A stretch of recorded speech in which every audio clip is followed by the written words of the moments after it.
idiots on the internet. Okay. Mark, That's Mark, ad hominem. Ad hominem. No, that's not Mark. okay. Stop. Okay, let me just finish for a second. Mark, that's not an ad hominem. Okay, Mhm. an ad hominem is where somebody offers a line of reasoning, and then you conclude that their reasoning is wrong because they're a slob or Okay. because they might be drunk. That's not an ad hominem. Offering an insult is not an ad hominem. Offering a criticism or a negative description of somebody's conduct is not an ad hominem. Mhm. Okay, so what you need to do is you need to look up what an ad hominem is in logic and philosophy. All right, but but Were you insults. just corrected? Yeah, yeah, of course, yeah. I Okay. can be that too, but you still like calling an insult means you don't really have a good argument against me, and that's kind of a No, compliment for me. no, sir. The issue, I haven't even begun to critique your position. Mm. I have been asking Maybe you for maybe because you multiple. can't. Okay, why the fuck are you over talking me?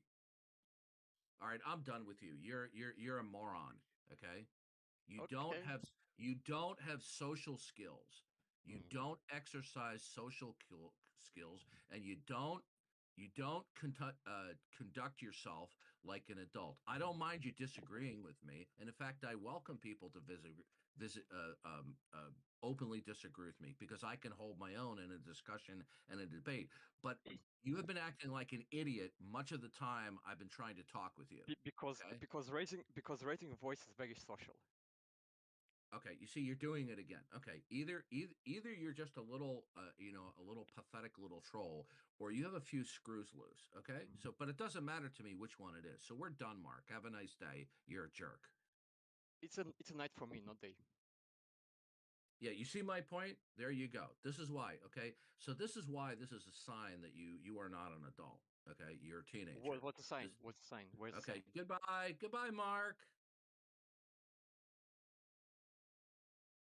Yeah, like children, they don't want to hear Christians. So they Goodbye, say, Mark. You're a waste of so flesh to talk to. so they so Goodbye, so Mark. We're they shut done, the. Mark.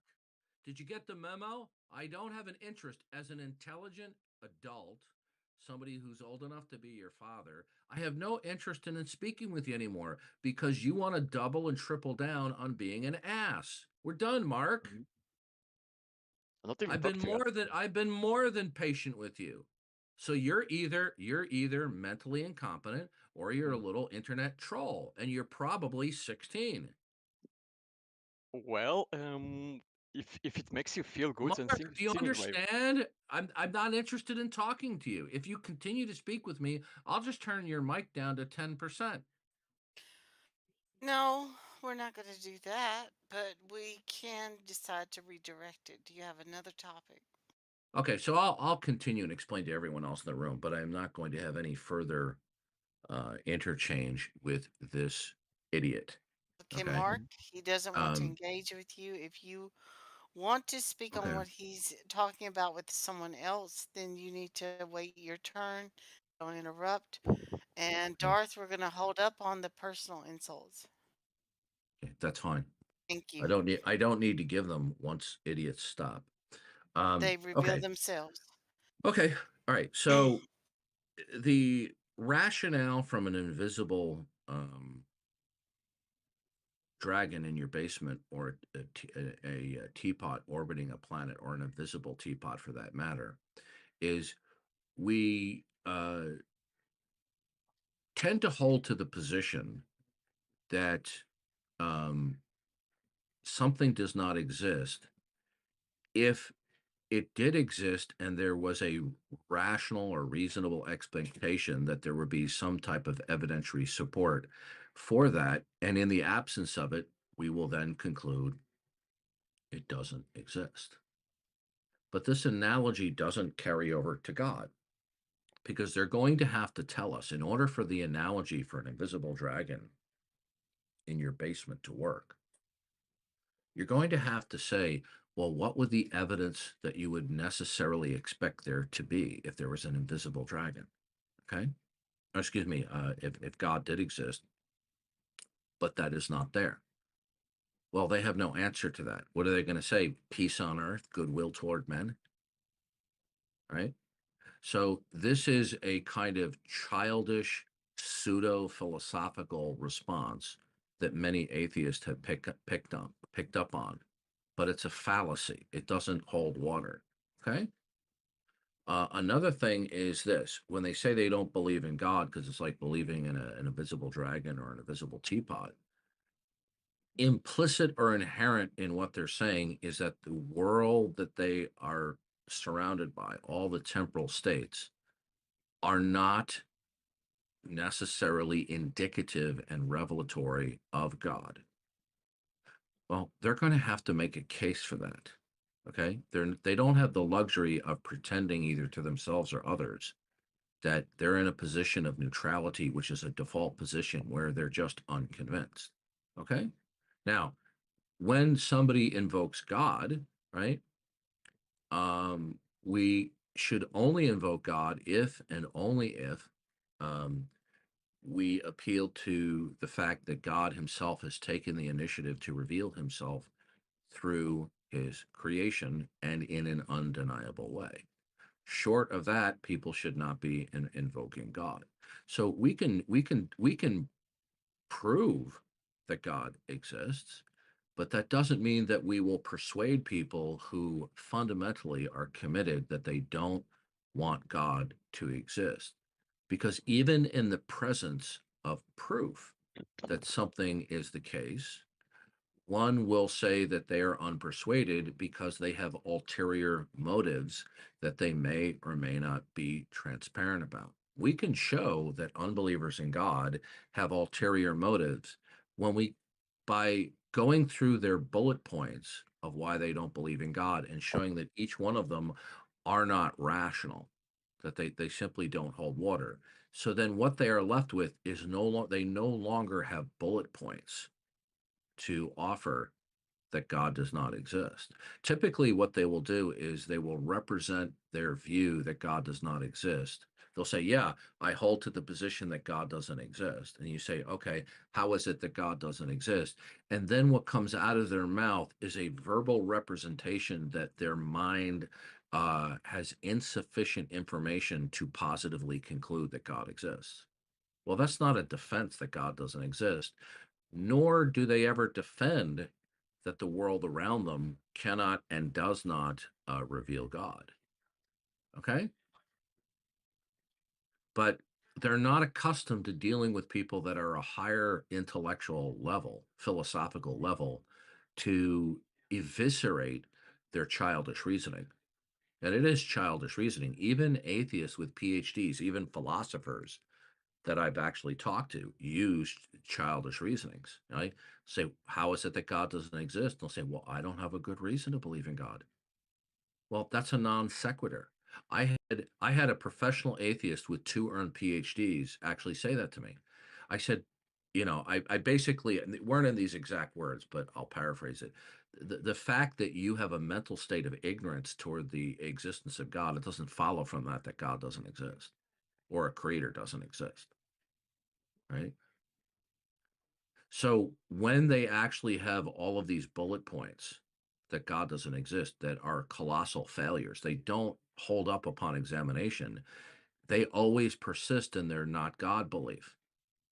Well, only somebody who has ulterior motives and doesn't want God to exist would hold to that. Okay. Now, the reason why they have no other choice but to believe in God is because of the temporal world around them, right? In order to evade what I'm about to say, they're going to have to verbalize insanity. And here's how it goes. All of the temporal states that they're acquainted with, including their own self consciousness, is indicative of the eternal. The temporal indicates the eternal. Okay.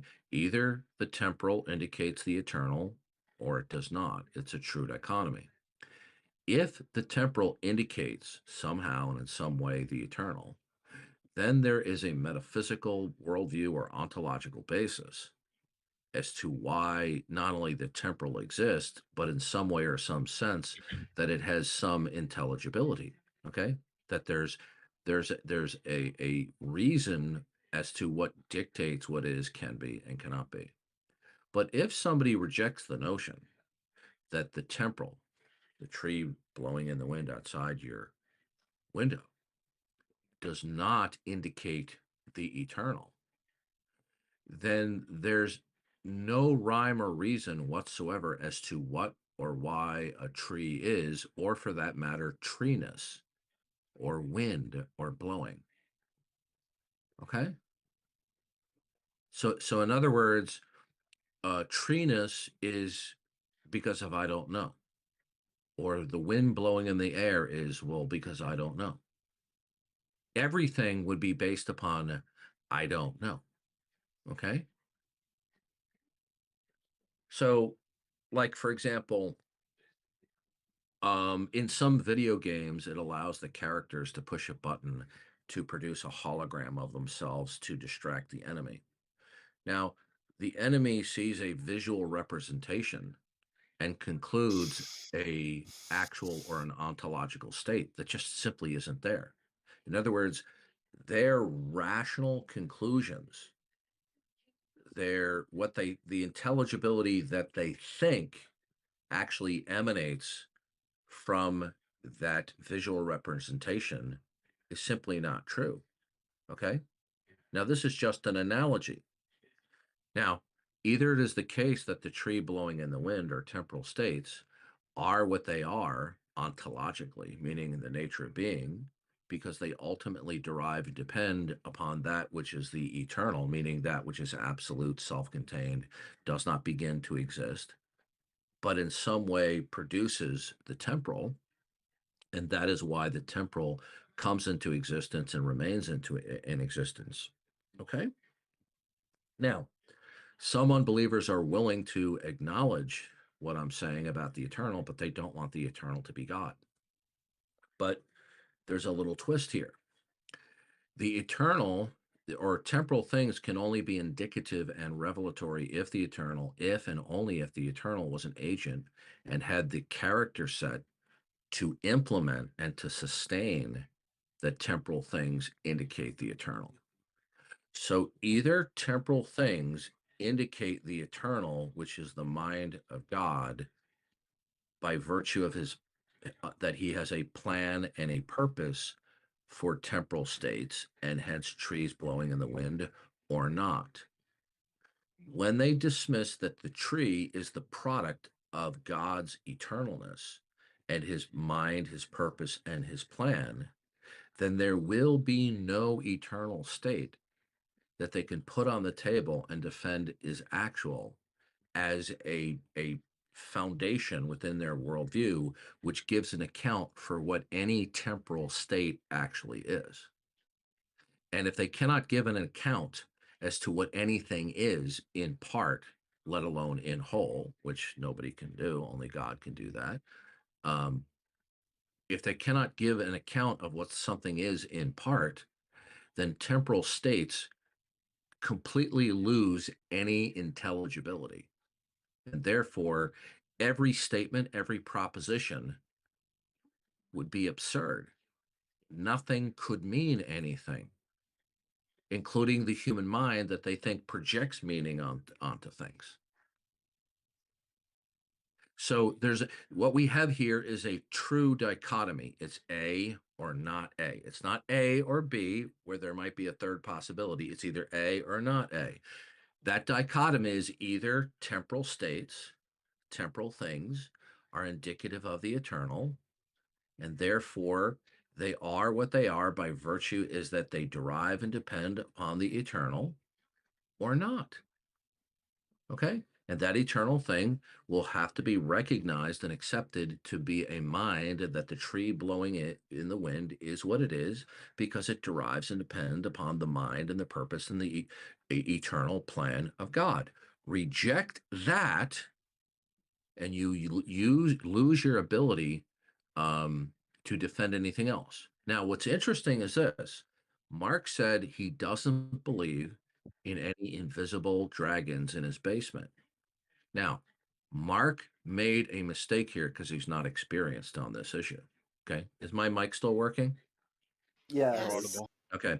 Okay. So here's the mistake that he made, right? He laid out a criterion of belief. Well, I would believe in God if there was some evidentiary support for it. Okay. And in the absence of evidentiary support, I don't believe in God because I don't have evidentiary support for an invisible dragon in my basement. Okay. Well, here's the problem. When he believes in the tree blowing in the wind, okay, what is the evidentiary support or what is the rationale for what institutes and secures whatever actuality or ontology that the tree is supposed to represent? And you see, they have no answer. They cannot tell you universally, in the grand scheme of things, what it is that is ultimate and fundamental that therefore dictates any temporal states. They just want to accept that there are temporal states and then shrug their shoulders as to what lies beyond that. But you see, now the entire temporal world, okay, now becomes an invisible dragon. So by Marx's own criterion, he's going to have to reject all rationality and all intelligibility for temporal states because there's no evidentiary or rational support for what fundamentally or ultimately makes anything what it is. Okay? So remember the analogy I gave about the hologram in the video game? Okay? And so when the enemies in the video game, whether they're real people or they're bots in the game, through artificial intelligence, see the hologram, okay, they're experiencing a phenomenon, but from their perspective, the phenomenon is, why are you making noises on your microphone, Mindstorm? No, sorry about that. I didn't Okay. realize I was muted. Okay. So the point is Mark here is in a worse predicament than, let's say, a player in a video game or a bot when they come into contact with a hologram, because at least a hologram within the confines of the game would in some way be substantive, although it's a hologram and it's not the real soldier fighting. In the case of temporal object, what's that?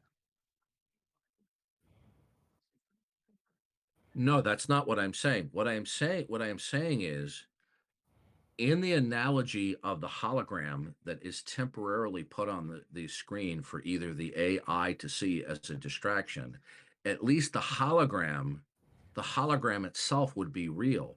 What the hologram represents to the viewer, okay, who doesn't know it's a hologram, they think that it has ontological substance that is other than what it is, that is a hologram, okay? Right. Look, let me give you an example. I used to have, when I was younger, I had a magic trick. It was two black bowls that on the inside of it was painted with silver paint, like a mirror. Okay. And you would put one bowl on top of the other. And in the center of the top of the bottom of the bowl was a hole. And if you put a small object in the bottom of the inside of the bowl, because of the refraction of light, it would produce a kind of holographic image of that same thing. And when if let's say it's a coin, okay? If you put the coin at the bottom of the bowl, which has the silver lining, okay? And then you cover it up with the other bowl and there's a hole at the top. Because of the refraction of the light, it's going to produce to the viewer an image of the coin right where that hole is. But there's no coin there. Everybody understand? Now, the refraction of the light that the person is experiencing is ontologically there, okay? But what he believes it to be is not really there. It doesn't exist. Okay? Now that's a second analogy. All right. Now, in the unbeliever's world, like one Mark, when he says, I don't believe in invisible dragons because there's no evidentiary support, there's no evidentiary support or rational justification on a grand scale that anything is what it is. There's nothing identifiable or defensible that would dictate what anything is, including a tree blowing in the wind. So the tree blowing in the wind, okay, from an unbeliever standpoint, would be vastly worse than a hologram, because even a hologram has some realness to it, although it is not what it appears to be to the viewer.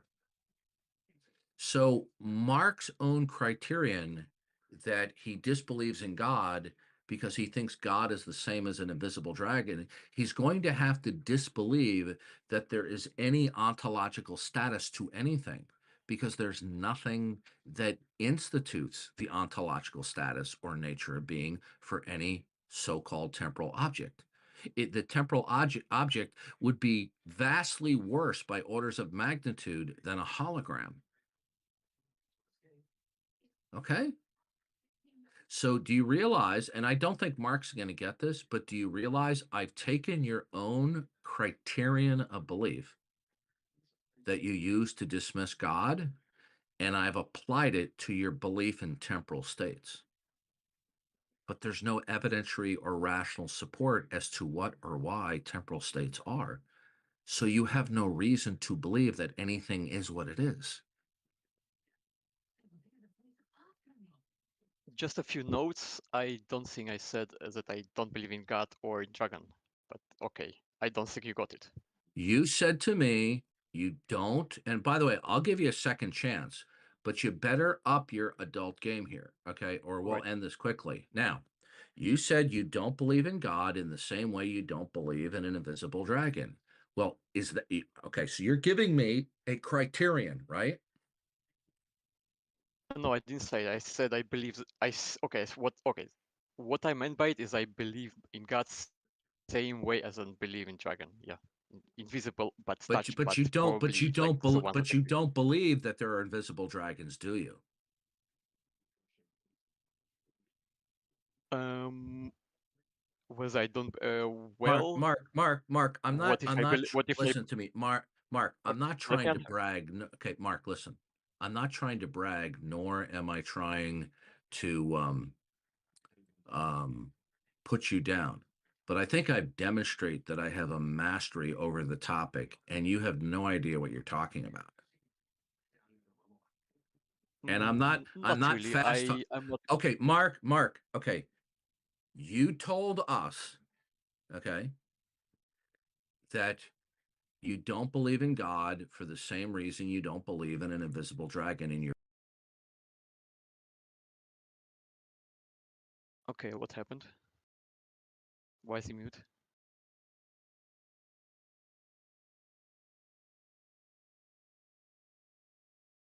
Who muted him? Can you unmute him? Okay.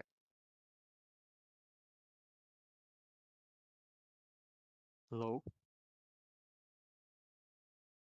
Maybe you got a call or something? No, somebody muted me. Oh, Okay, so Mark, you laid out a criterion of belief that you need some type of evidentiary support, which comes down to a rational justification that ontologically there is a dragon who happens to be invisible in your basement. Okay, the dragon did not fulfill your criterion of belief. Okay, now, No. I okay, Mark, what I wanted to if you're not following me, there's no point in going on because I wasted an no, enormous it's amount of time the first time. well you're misrepresenting what I said, and I want just to correct you. Okay, we're done. We're done. Okay, you're not competent to have an adult conversation at this time. Maybe in a few years you Is will be. is is this your best counter argument? We're done, Mark. Are Okay, are you using this argument for all okay, atheists? Mark, we're done. Okay, Okay. Okay, you wasted my time a second time. It's not the language barrier. I talk with a lot of people who English is their second language. Your English is perfectly fine. The problem is not your English. The problem is your character. Okay, we're done. Okay. Mark just likes to be obstinate and he likes to deny what he has said before. Okay. So when people say, well, I don't believe, an orbiting teapot, I don't believe in an invisible dragon. And by the way, do you know who also famously used this line of reasoning? It was Carl Sagan the pagan. Okay. Okay, for those of you who don't know, most of you in here are probably too young to remember. Carl Sagan was a very famous um, astronomer. Okay, Right. and he's dead. He's dead now. He was an atheist. He was a staunch evolutionist, but he was a very fascinating guy to listen to. He spoke in a very peculiar way, but it was peculiar to the point where it was entertaining. Would you, Boris? You're old enough. Wouldn't you agree with that? That Carl Sagan was a bit peculiar, but it was very entertaining. Are you there, Boris? Oh yeah, yeah, I found him entertaining. I Yeah, I found mean, I, Dawkins I so too. yeah, I completely disagree with Carl Sagan, but I always enjoyed listening to him. Anyway, he Yeah, he did used have this. a kind of a funny way of talking too, which I Yeah, thought yeah, if somebody who billions is and manly. billions. That's right. Okay, Hello, so Barth. Boris, good to see you. yeah, You so too. you see, this is the little dirty little secret here. When unbelievers try to present their criterion of belief, when they dismiss God, they think they have one up themselves. What they've actually done is handed me the gun to shoot them with. Okay. So I now take their criterion of belief and I apply it to the not God world. And then the not God world is not fulfilled, sanctioned, or defended by the criterion of the belief that they put out. Oops. Does anybody else have any questions for Darth before we move on to something else?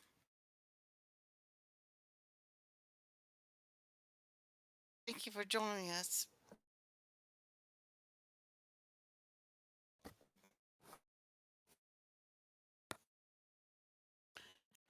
I think it would have been Yeah. a probably a little better thing if you did have someone more equal to having the debate with you. And my only critique of that whole situation was to at least, I know he's slow about getting his responses out and he's a bit obstinate about it. Uh, Yeah. Because he's probably perhaps the he's next probably a time, teenager. probably, but perhaps the next time he'll be a little sharper with it. Because if he's not a Yes, teenager, that is pathetic. Well, Because it's at 4 least a.m. at in my least country. if he was if he if he's not a teenager, that's sad. At least if he was a teenager, he has at least an excuse for being immature. okay, so I want to wrap this up, and I do want to give Mark, since you had so much time, Darth, I'm going to give Mark mm, 2 minutes. Let's give him 2 minutes. What you got, Mark? It's just I'm not the most prepared for this. It's like 4 a.m. in my country. I'm also in Germany, like those two. I actually came with them because I saw them they coming here. Nothing really to say. I would guess like I feeling that I was kind of misrepresented, and another many No, things I were said wasn't. wrong about I was, and not only that, many things were wrong sadly about me. I actually You're want God to lying. exist. Oh, Don't you interrupt him, Darth. He's got his 2 minutes. Go ahead, yeah, ironic Mark. that I was the one interrupting, and then it's okay to interrupt me. Or no, want God to exist. To be honest, because I have a fear of death, like many. Well, I know it's a rational thing, and God, if He exists, will give me that peace that I know that when I'll die, that I won't just die as I won't just disintegrate as like a piece of cells, but there's something beyond that, you know. It's just I just don't have the logical reasoning to come to the conclusion that he exists uh, or not exists the same way. Even though I can feel, but my feeling is there's a reason for me to feel God, and I feel the same way as I feel other so-called, well, try to put bluntly, delusions like aliens, which could also create us. But yeah, maybe I will come next time to be more in the mood. It's just like I'm a bit tired at 4 a.m. I need to go sleep soon. Right, So. and I think you have a good idea of what Darth, his platform and his position is. So maybe you will be more prepared next time. And feel free to come back. Just because we gave you a hard Mhm. time today does not mean that it's going to be that way every time, especially if you are prepared and if you have a good microphone. That was a bit of a rough start, but thank you for joining us and sleep well. I have a feeling that I gave Darth a hard time, but I hear he raised his voice, not me. But okay. And anybody else who like Darth thinks that I'm the only one who didn't understand it. If somebody did understand it, somebody else can maybe talk with me about it without really calling names and raising voice. Maybe He that would be a he better. he Well, I still believe I he still did call doesn't him get out it. on that. I did call him out on that. I expect Darth to kind of restrain that a little bit, and perhaps next time you two Um, get together, it will be a more productive conversation. I mean, it doesn't need to be me. He said that I wouldn't get some things. I think So maybe that means somebody else got it. Probably he thinks that I'm kind of like he probably thinks that I'm like the lowest here. So that's a good thing. That means somebody else understood him. Like suppose assuming that somebody else understood what he said, that somebody else could talk with me about it, and maybe I can have kind of a better conversation with, I don't know, you maybe even with you, Classy, if you understood it. I understood the majority of it. There were some terms that I wasn't familiar with, but I followed the context. I understand that it's not your first language, but he did lay it out step by step how he um, went against your argument. He did show you step by step what he was doing. So I think that the next time you come in, you'll have a better idea how to debate him. So I just think you need to brush up on that. And it's not the end of the world. No, we're not going to end this on a bad note. So Oh, no. Yeah. thank you for joining. All right, yeah. All right, then I'm gonna sleep at 4:30 a.m. All right, sleep well. Wait. Bye then. Bye bye. Okay, Darth. I was fine So with what? everything except the meaning him personally. I don't particularly like that when we're having trying to have a formal discussion. I do get that he was being an ass. I got that. He but I Yeah, think he it's was. not real productive. It was purposeful. I understand. Have you debated him before? No, not that I can remember. Okay, I don't think he had a personal. I mean, I don't think it was his intention to do that, and How many times did I I'm ask not him? sure. How many times did I ask him, "Do you believe in God?" And I couldn't get a straight answer out of him. No, I realize that that was very frustrating. Okay, He didn't want to you commit to know, it. He didn't want to commit to I his say, position. do you believe in aliens? Yes. Do you believe in the Eiffel Tower? Yes. Although I didn't ask that. Do you believe in God? And then the gobbledygook comes out. Okay, the Right? obfuscation comes in. This is a classic tactic of unbelievers. Of course it is. And I could When not they don't decide if want to he was answer, actually yeah, trolling. yeah.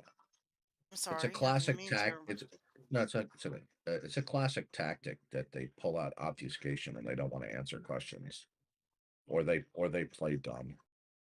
I think he was trying to figure out which way you were going to go with it, but he wasn't prepared to. He didn't have both sides figured out, so he wasn't prepared to come back with you. He's just your typical run of the mill atheist. Okay, and Hmm. professional Probably atheists so. aren't any better. It's just that they just simply possess. They typically the professional atheists with PhDs, what they're good at is rhetoric and language. and presenting sequential thought, but their rationales, their bullet points are no more substantive than the bullet points of 15-year-old atheists on the internet. Right. But I do think that he'll get he will get better at that, and he might even decide that he's wrong. And so I don't like to just run people off because he sat and listened. He did do that. Well, I'm surprised. Good for him. He probably learned something. So there you go. You say, "Oh, I don't believe in invisible dragons." Well, then you don't have a reason to believe in trees. And if they say, "Well, I can see trees," yeah, appealing to another ontological state vis-a-vis another ontological state. But what actualizes that ontological state? Is that ontological state real? Okay. I'm Is it following you. I'm not disagreeing is with it you. are temporal states like trees blowing in the wind? Are they cosmic holograms? I don't And know. are Are they, Boris? What do you think, Boris? Boris doesn't want to get into this with me. Why not? I think he's gotten Be, into it with you several that times, hasn't he? because we both had many fisticuffs over it. But I will say this, in spite of the fact that I've offered harsh criticism for Boris on these subject matters, when we talk about other stuff, we get along very fine. And Boris is he's mature when you're talking about other subjects and a very friendly and knowledgeable guy, right, Boris? But of course, he's like in our age group. And I Yeah. say Oh, our, you shock. two are older. But I can only yeah. Like, say, oh, shock. well, earlier today, Boris and I were talking about computers, and he was telling me about all his experience. He's more knowledgeable in that area, and it was nice to listen to what what he knew. Right. Boris is like I, a family member, like a sibling or a cousin who at times really ticks you off, but you still really like I know he's my grandpa. him. Nice. You old fart. Have you done the dishes? It's kind of No. like Yes, I it's kind have. of like Guardians of the Yeah. Galaxy. We watched the third movie, and they were fighting like cats and dogs, but they all loved each other. True. That happens to me quite frequently. But I'm usually more trollish, but kind of wanted to hear what you had to say. Most of the time when I hear you, it's too full to even really no Were get. you trying to bait me with Darth? Yeah, I was, but I knew that No, y'all I were don't. No, friends. no, no. I knew I don't you were think he was. friends. Did you say he? Not a he. No, I think he's talking about me. No, I was. Yeah, I was trying to bait you with that, but I knew you were friends or acquaintances at least. It's interesting, Boris. I was watching some vids on cooling high-end CPUs, and Linus from LTT, said that you could use a high-end air cooler. But I've gone to other sites and they just say no, high-end air coolers are not going to cut it for like a high-end 13900K. Yeah, well, it's whatever wattages they are. So I don't know what those ones are. Mine's still a Oh, fairly high they're watt thing, yeah. 125 watts. Oh, But the they, that you can do it with a good high-end cooler. But it, I didn't want to wade through all the different specs at Tom's Hardware just to pick one out that I thought would do a good job. I didn't know that Tom's Hardware sells stuff. No, they don't sell stuff. They rate things. So I That's go what I there thought that. to All right. Oh, okay, gotcha. Okay. yeah, to find one that I'd be happy with, right? That I'd, of course, I'd find all the ones and, and then I'd go online and see what's available. what the prices are. I think LT recommended the high-end Noctua air cooler, Yeah, yeah, and I think that's right. Noctua is Not supposed too to be a top-of-the-line air cooler. Yeah, they tend to be that. They've been like that for a long time, right? They're one of the top brands. It's one of those things. It's like, if you don't know what to buy, like even in electronics, if you're not a subscriber of Consumer Reports, just like if you're buying a TV or some kitchen appliance, a small, and just get a Panasonic. You can, they're never at the bottom, and they're usually near the top. They're not always at the top, but they're never I was thinking of at buying the some bottom. Corsair products, but then I went to their website and they're up to their eyeballs in LGBT propaganda. So I'm not going to buy any Corsair products. But you don't just think of the airplane or something and get that other stuff out of your head. Baba No, Black Sheep or something. no. I mean, Corsair makes great products, but Yeah, I know. when they They do. when they blatantly on their website promote, you know, a number of really radical organizations, I'm like, why would I want to contribute? So I'll go with another name brand I stuff never that look at that stuff. doesn't wear that on their sleeve. Excuse me, on their website. Hello, Nematota. Are you familiar with my friends who are speaking? I don't see. Like, I'm actually on the phone at the moment. I'm walking to the bar. Oh, okay. Cool. Not cool, but okay. Well, because it's really nice out. This is the first time it's nice out. Go play some pool. Yeah, and get cook out of the dinner. house. Get out of the house. I gotta walk. I like walking. Go play some pool. Walk back. Make a bonfire. Make a little money. Yeah. All right. Well, thanks for joining. Well, yeah. I may need someone to talk to while I walk over here. Well, these gentlemen will talk to you.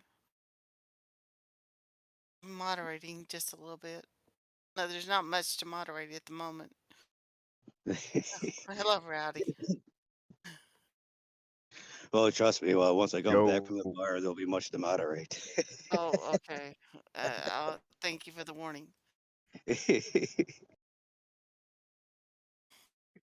Nah, well, I'm gonna see who's playing up there right now. All right. It's so like this is like the first good night we've had here. Like it's beautiful out. What part of the So country? beautiful. Where? Chicago. Chicago. Okay. Well, Um, enjoy the night. how often do you have to dodge bullets?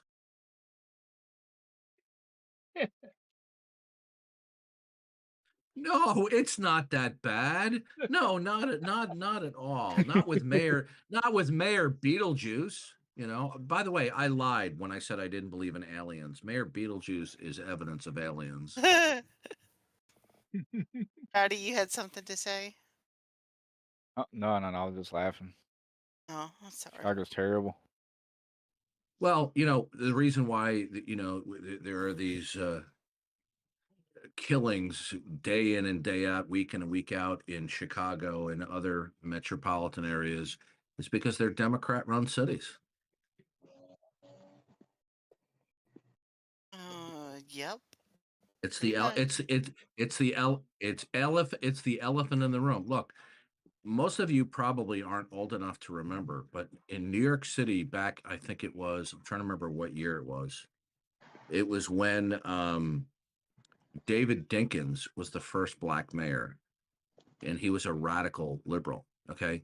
The murder rate because of his policies skyrocketed to 2,000 people a year. He only lasted one term because he was completely incompetent. And the funny thing is, his protege later became a mayor who was Bill de Blasio, another communist moron. But I digress. So Rudy Giuliani, the federal prosecutor who became the mayor, completely changed the rules of engagement in terms of with the police, and they were able to bring the murder rate down from 2,000 to 600. In a city with 8 million people. Yeah, that's incredible. Okay, that Did didn't he happen by not accident. institute But you're a little loud. stop and frisk? Was Rudy Giuliani the mayor You got a who TV instituted on. stop and frisk? Miles, you got a TV on. Sorry. Gotta Wanna have ask something about stop and frisk. You can ask your do you leave? Oh, he's there. Okay, you can ask it again. Just turn your I Look, think TV look, down. we I think have his question have was, did there Giuliani was a implement stop case and frisk? there was a case where they had an undercover operative who was wearing a wire or a microphone, and the operative said to the other one, "Do you have a gun on you?" And he said, "No." He goes, "Well, why not?" And he said, "Because they're stop and frisk." He goes, "If they stop and frisk me, I'm going to jail for years." Okay, stop and frisk works. Okay, and when you have people getting slaughtered in some of these major cities because of these thugs just pulling out guns, you know. Yeah, but in America we have a thing called unreasonable search and seizure. So you can't just That's not it's search and no a stop and frisk is perfectly constitutional. yeah, if they have a reasonable doubt, if they have a reasonable suspicion. Yeah, that's what stop and frisk is all about. And being black is not a reasonable suspicion. Actually, it is. It's really not. If you look Well, at the crime statistics, it is. the fact of the matter is, uh, either you care about saving lives or you don't. Stop and frisk, when it is properly implemented, saves lives, and it gets killing thugs toting guns off the streets. Okay. And they refuse to do stop and frisk in Chicago like they did in New York under Rudy Giuliani. And we have the mayhem going on in Chicago all the time. So Chicago has to apologize to Dodge City. What do you say about that, Yeah. nematota? So you see, I don't know have much people like about New York. we have people like Joe Biden who say they want to, reduce guns, but he turns over tens of billions of dollars, many multiples of billions of dollars of military hardware he leaves to the Taliban. And the same guy wants to restrict people's Second Amendment rights of law-abiding citizens. I mean, you can't even make this stuff up. It's so ridiculous. Well, that's a saving grace in a way because, like, the Taliban are going to fight ISIS. They've already had proxy battles with ISIS from, like, ISIS groups from Central Asia, like, in the last, 18 months, 12 months. Based. The bottom line is that stuff should have been removed. I Because Joe Biden, look, even if Joe Biden wasn't senile, which he is, he's always been incompetent. I was following Joe Biden before you were even born. He was incompetent 40 years ago. He's still incompetent. If he runs again, I'm not fucking voting for him.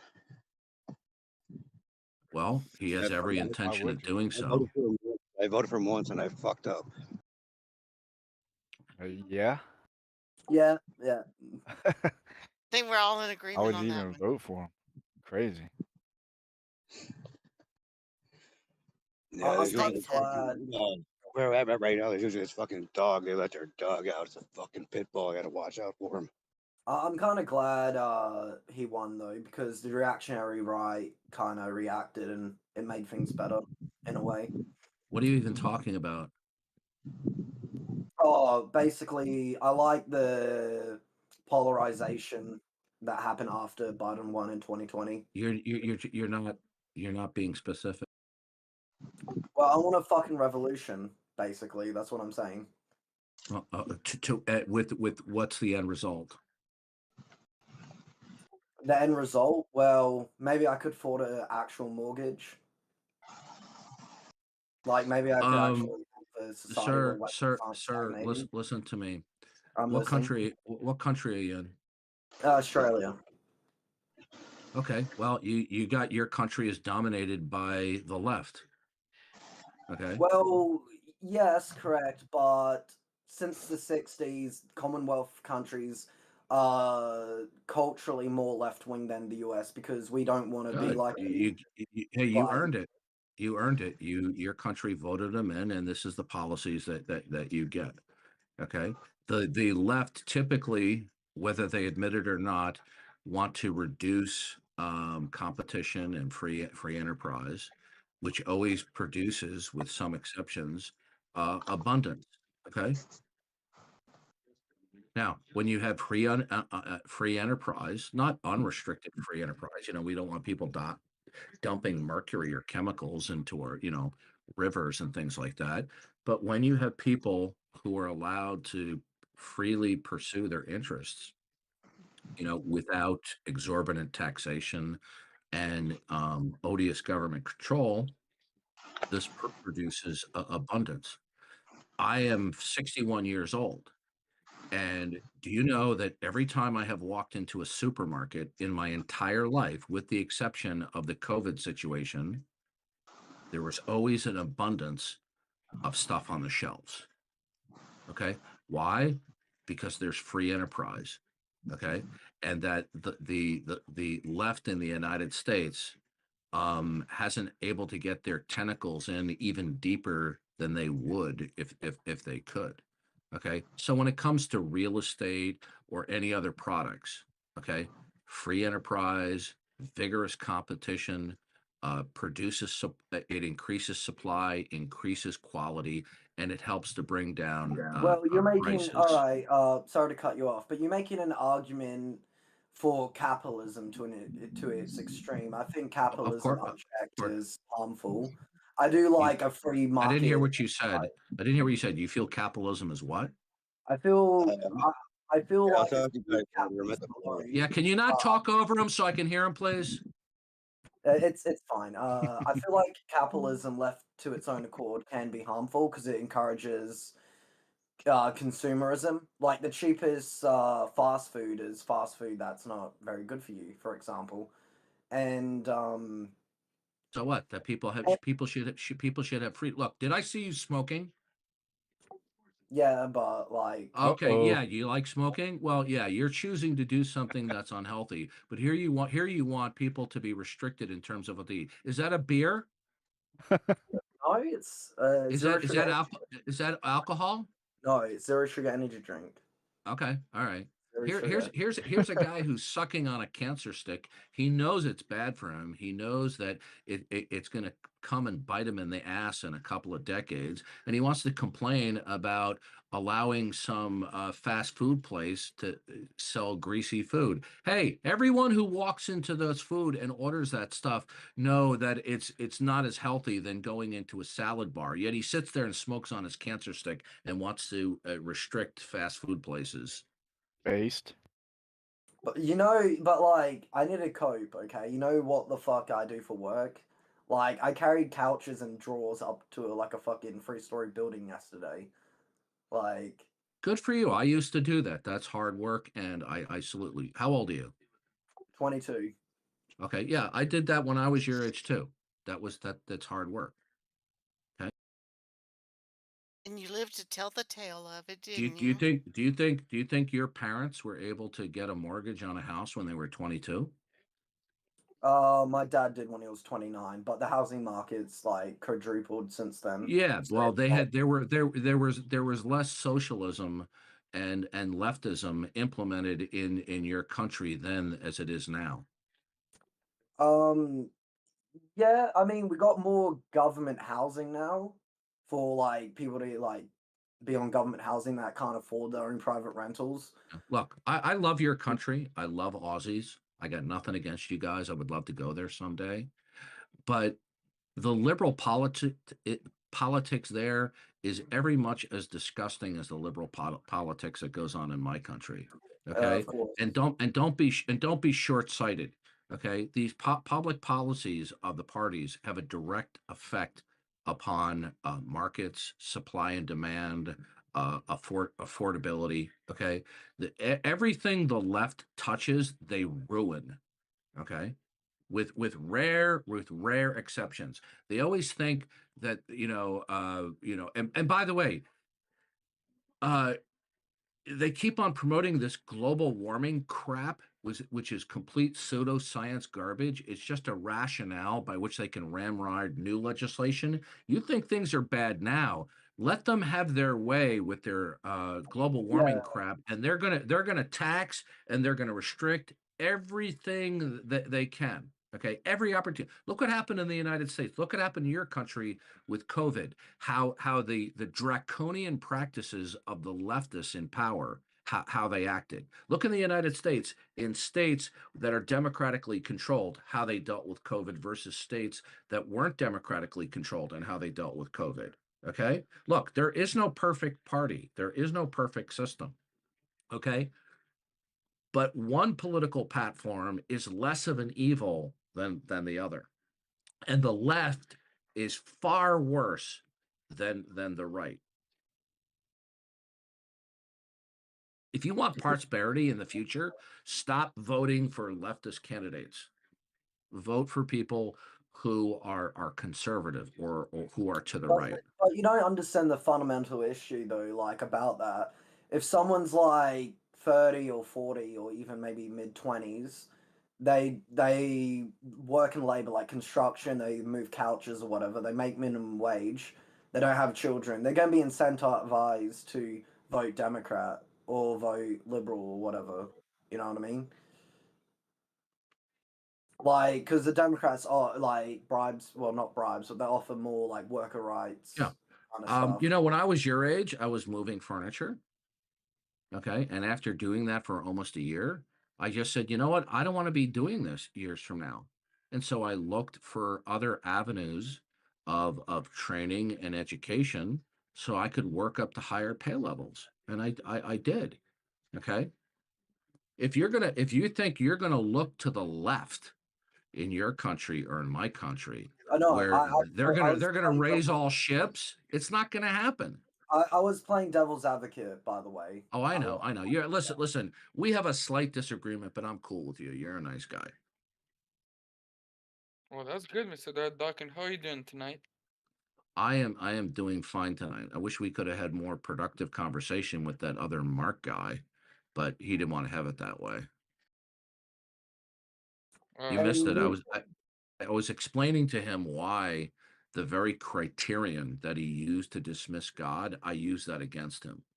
And it showed that he had no reason to believe in anything. You can't believe in anything if you don't believe in God. Okay. Now, when unbelievers hear this, they laugh, but there's a very succinct and circumspect line of reasoning that is defensible behind that. I got an important question for you though. Like, here's the thing: you say the God of the Bible has revealed itself, correct? You believe that, right? Are you a Muslim? No, I am a Christian. Okay. Are you got that guy I've talked to before who's Eastern Orthodox? Yeah, I am Eastern Orthodox. Yes. Okay. Yeah, I recognize your voice. Have a nice day. All right. I had a You're the one. You're the one I told you I had no interest in talking with you anymore, right?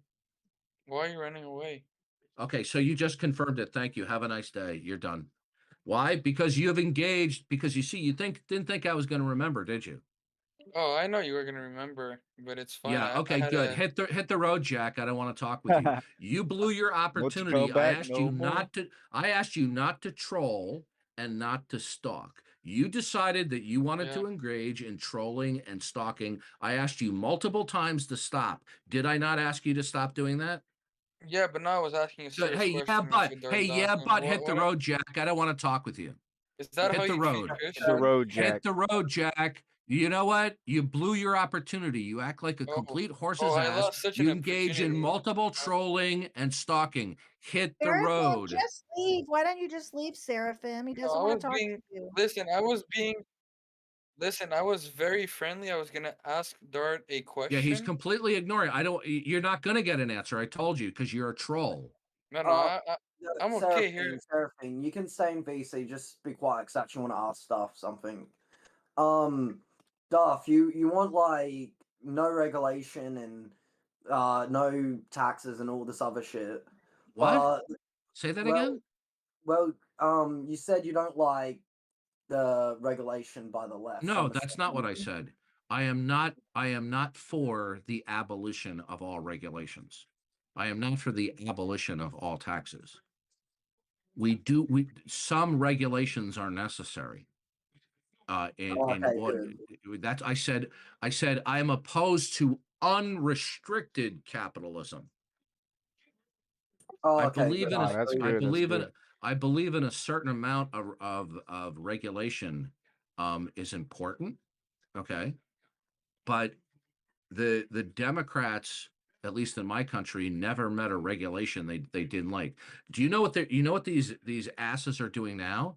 In New York State, they just passed a law saying if you build a new building that's like 4 to 6 stories tall, you cannot install gas stoves in that building.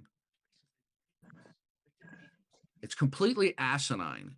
That's the same thing as California. Well, California is a cesspool. Okay.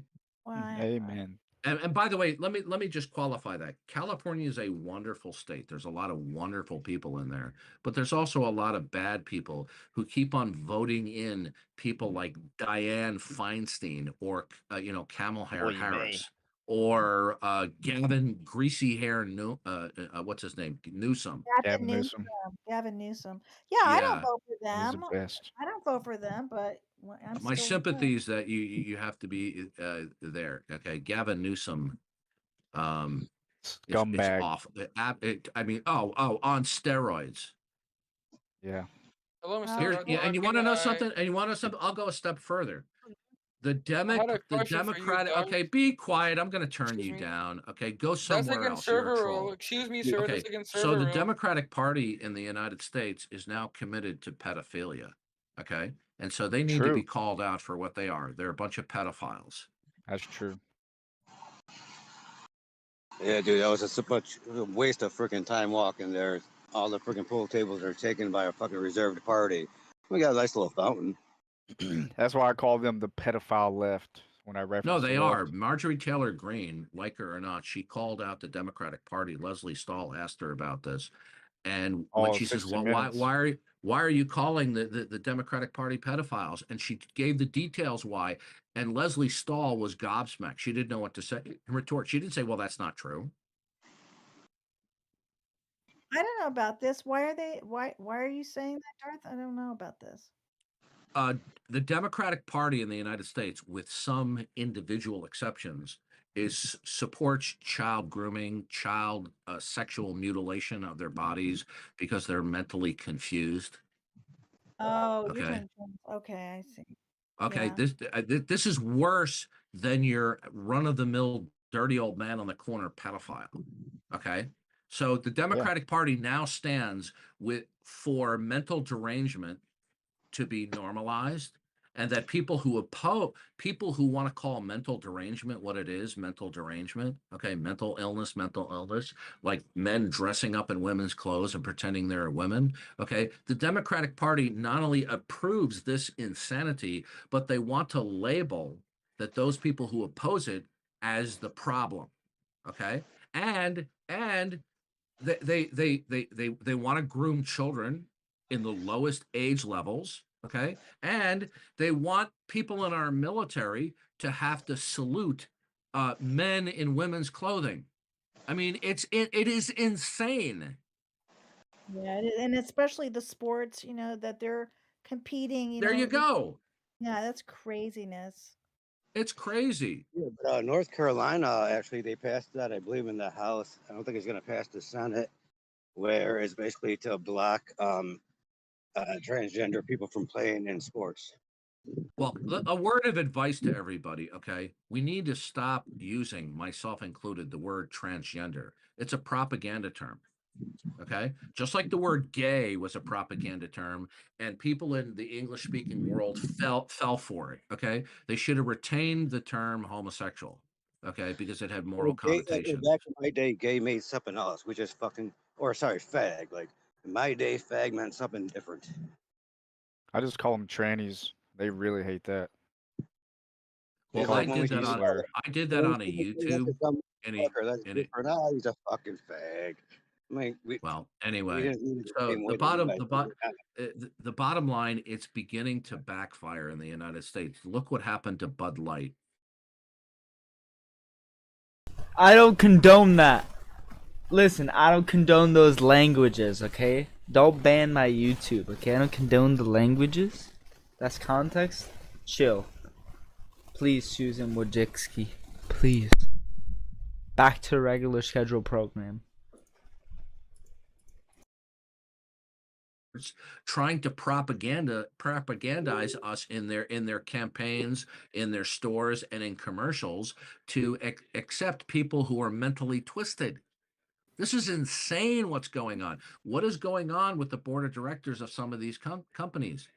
Do you think that it's not going to bite you on the rear end? Look what because happened to Bud Light. they're all Look Ivy what League fucking woke people. Look what happened. Look what happened to Disney. They lost $500 million on 2 movies because they wanted to promote this crap.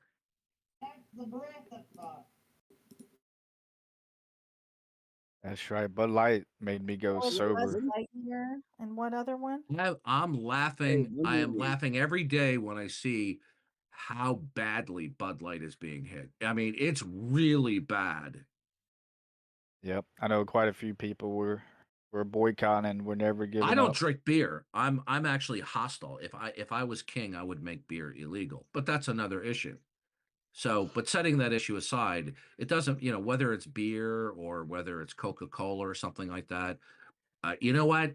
You want to pull this crap and shove it down the American people's throats. Good. Now you're losing your business. I you don't know what? see how Bud Light can recover. I think I'm gonna go for Oh, they're done.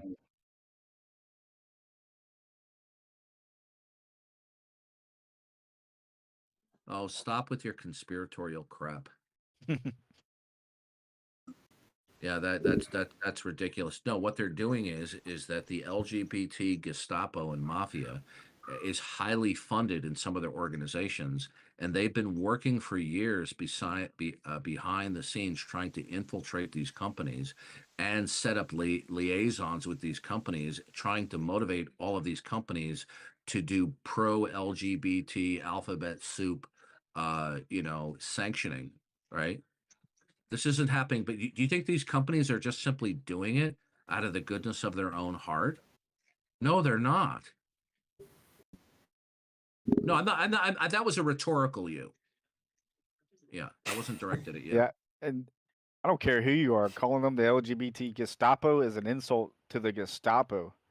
These people are the sons At of least, Satan. at least the Gestapo was what it was at face value. Okay. That's right. They also didn't Hey, like these people that Darth, we're talking about too. can They had can a I common ask you, enemy. you said there's buildings that can't, they don't, you can't use gas or something you were saying? New York State just passed a bill. I think it either has been or it's about to be signed into law by Governor Ming, okay, aka Governor Hochul, that any new buildings that are like 4 stories or more that are going to be built, okay, let's say like for example an apartment complex, you cannot install gas burning stoves. Oh, okay. Well, Yeah. that's actually a good thing. In what way? Well, I mean, uh, the alternative is actually better. What is that? Electric induction stove. Sir, you don't get this, okay? You're going to have actually, first of all, most people who like to cook, okay, buy gas stoves, okay, because they like it. Oh, Okay, I it's know. better. Oh, It's sure. better for cooking. I get Now, that. Well, okay, it's actually not. okay, so the electricity is going to come from nuclear, coal, natural gas. It's not going to come from solar. It's not going to come from green sources. Okay. I know. This is an attempt. No, this is an attempt to incrementally have. Dude, is it just me or I feel like Darth always just thinks he's right always? Like everything, like the guy was just like, the guy just responded. He's like, no, and then he just started trying to like, I don't know. Maybe I just am retarded, but I just feel like he always thinks he's right constantly. He never like changes his mind about something. But maybe maybe I have to keep listening to him. But and maybe you guys know more about him. I don't know, but let me just keep playing him. Sinister. Okay. What's this electric quota thing? I don't get that. What's that? What's the electric quota thing? I don't get that. Yeah, Boris, your microphone quality is not good. Oh, well, yeah, it's a headset thing. Sorry. It's all right. It's all right. I'll just have to shut up then. No, it's just another example of psycho leftists and liberals trying to micromanage everything, claiming they're making things better. They're not.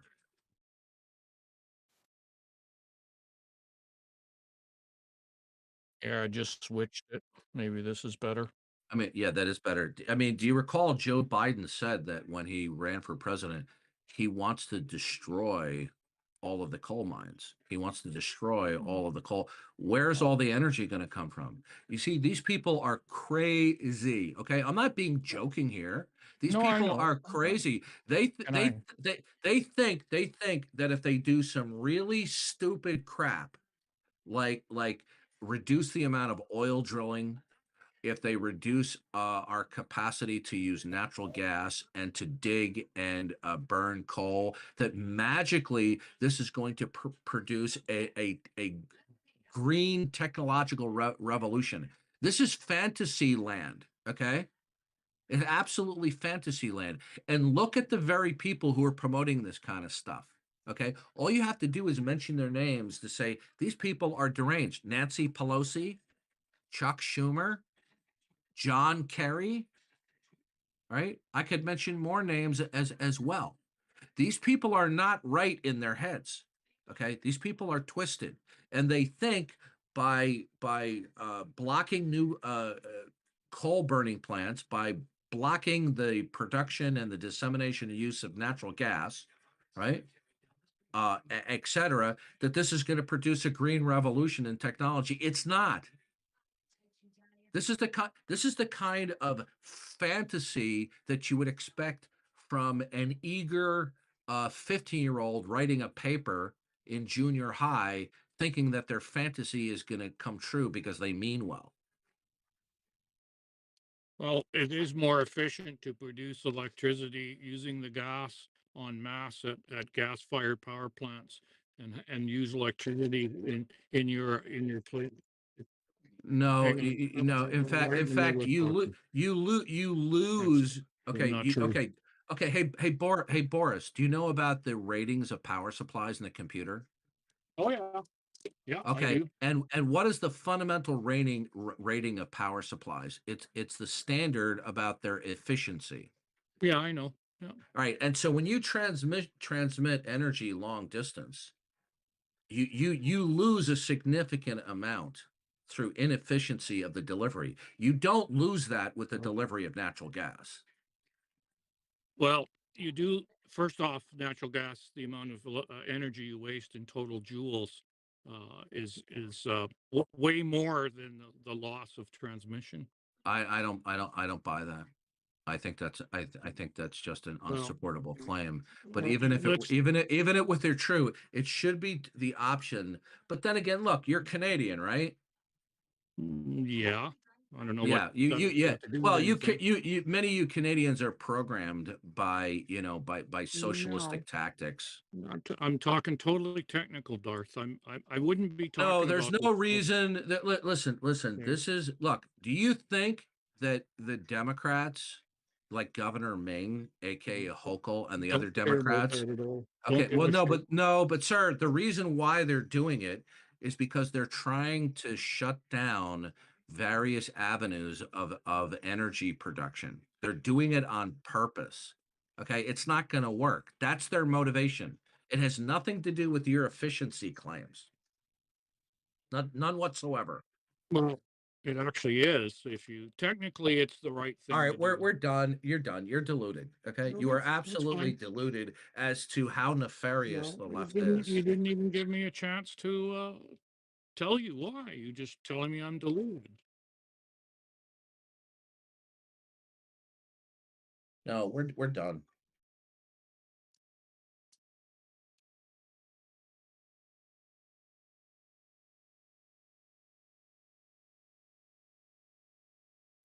No, this is ridiculous. This is ridiculous. See, this is how people get brainwashed about No, energy I'm not sources. brainwashed, Darth, at all.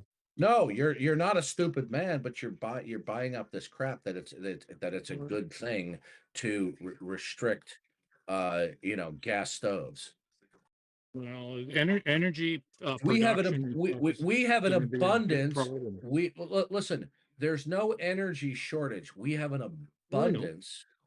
No, I agree. No. We have an abundance in the West of I natural agree. gas. We have an I agree. abundance of it. Okay. I Do you know that. remember Jimmy Carter? Remember Jimmy Carter? Okay, who's Yeah, I know. unfortunately still with us. You remember when he Yeah. said we're going to run out of oil in the world in 35 years? Remember when he said that? No, sir, you're quite mistaken. Well, it is actually. No, It we're has not no, talking we're not talking about nothing to do with solar. solar. We're talking Nothing to about do with solar. when you transmit energy, okay, it loses a significant portion of it in transit. You're not going to have the same loss in On terms the of slide. transit of natural gas from its source, unless you have massive leaks of natural gas. That was a good slide. Oh yeah. Hey, Well, Boris, do you believe in global warming? what do you mean by global warming? I don't Do you know. believe in hey Boris, do you believe in climate You guys change? should, you guys should tackle this one. The climate is changing. Yeah, I believe it's changing. Okay, yeah. Okay. Do you believe that the earth is uh consistently heating up and it's anthropogenic? I'll just go chill up there. Yeah, I believe that the Earth is heating up at a rate that is unprecedented. Yes. No. How long have they been accurately measuring heat, the temperatures? Well, I don't know as far as temperature is concerned, but I know they've been No, but measuring no, Boris, CO2. Boris, They if have. you actually check the stats, okay, we're not even seeing significant rises. Okay, there was a fluctuation. By the way, Boris, was there an ice age? Yeah, there was. Okay, what melted the ice? Temperature, heat. Yeah. Oh, Temperature okay. increased. Yeah. Was there human industry then? Well, the Earth. See, why are we not Wait, surprised? Why are we not hang on. surprised? Oh, can I answer? There's someone else Yeah. beating off in there too, Darth. No, You, go shut go up, go the other ahead. person. Boris, I Boris, don't go need ahead. help. Boris, Yeah, go ahead. the Earth has gone through cycles. It's not that that there's cycles How that do you we're know that? concerned about How do you know that? because we What have what's what cy what cycles? heating cooling cycles. The And magnetic pole shift. what is the range of those cycles? I'm going down this freaking It's circular tube. significant enough that you get Wish me luck. melting and freezing. No, you didn't answer my question. I'm asking you, what is the time frame of these cycles? Oh, they're quite long actually. They're And they're and they're and okay, they're and what like are and 20, uh, 30,000 years and things. okay. Oh, okay. So why do you believe that the Earth, okay, is as old as 20 or 30 years or 1,000 years or older? I want to go back on the fucking swing. Okay, here we go. Well, I'm confronting you with what is underlying some of this global warming hysteria is the notion that the Earth is eons old. Based upon what? Science. Okay, that's not an answer. Well, it is based on science. No, no, no. Okay, yeah, okay, okay. That's a non-answer. It's based on the scientific method. No, it is not. That's Okay, Tyson. the scientific method has to with physical practices and okay. So explain to me. Okay, you pick up a rock from the ground, or you dig up a rock from underneath the ground. How do you know how old it is? We can Well, carve there's them things. there's different. Hey Nemo, would you stop interrupting, please, or would one of the moderators mute him, please? Or else I'm just going to turn him down. Or Nemo. Yeah, he just came back from the bar, so you know. All right, I'm gonna turn him down. Okay. So okay, what's your metric for determining that the Earth is old? I'm not a scientist in that field, so my metric is Okay, based. okay. Do you know that the radiometric isotope dating is based upon circular reasoning? Maybe, I don't know. No, it is, but they didn't tell you that when they taught it to you. Okay. No, Now, okay, so do you know who James Hutton was? No. Okay, do you know who Charles Lyell was? No. Okay, those two gentlemen are the fathers of modern geology. Okay, this predates any modern scientific technique.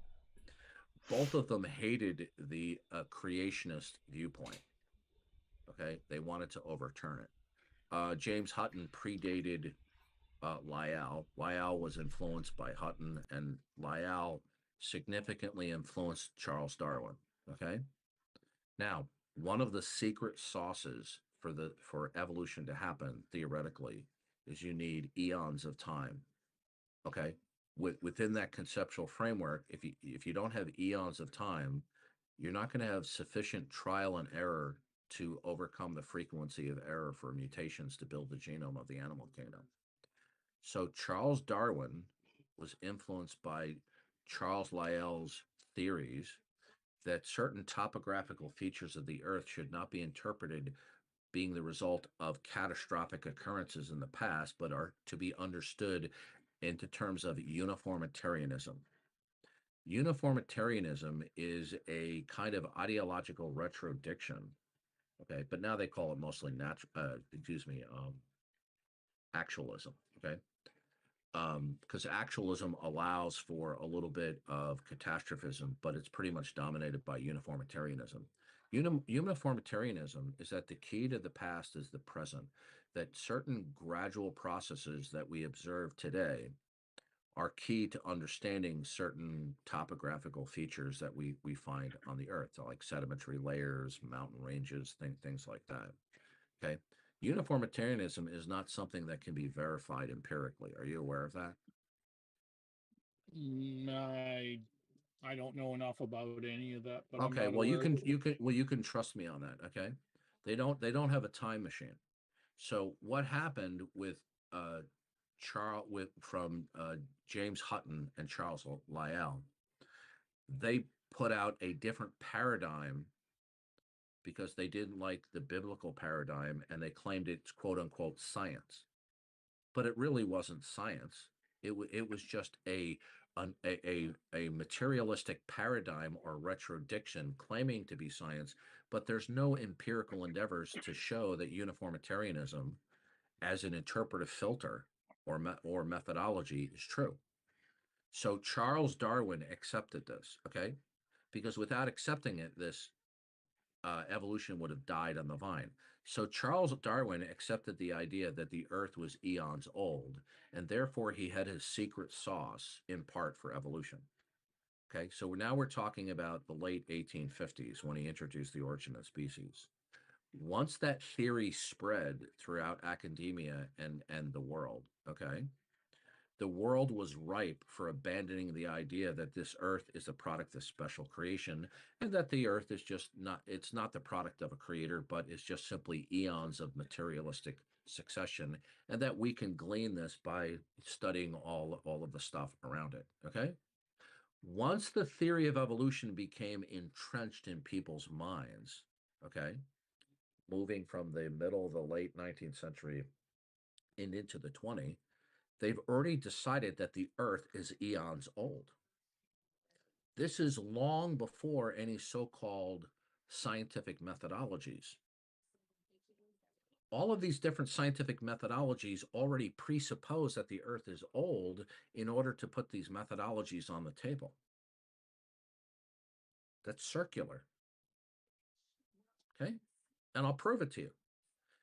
Boris, would radiometric isotope calculations into the past based upon the discovery of an isotope in a rock, counting backwards to an alleged parent element, be correct if young Earth creationism were true?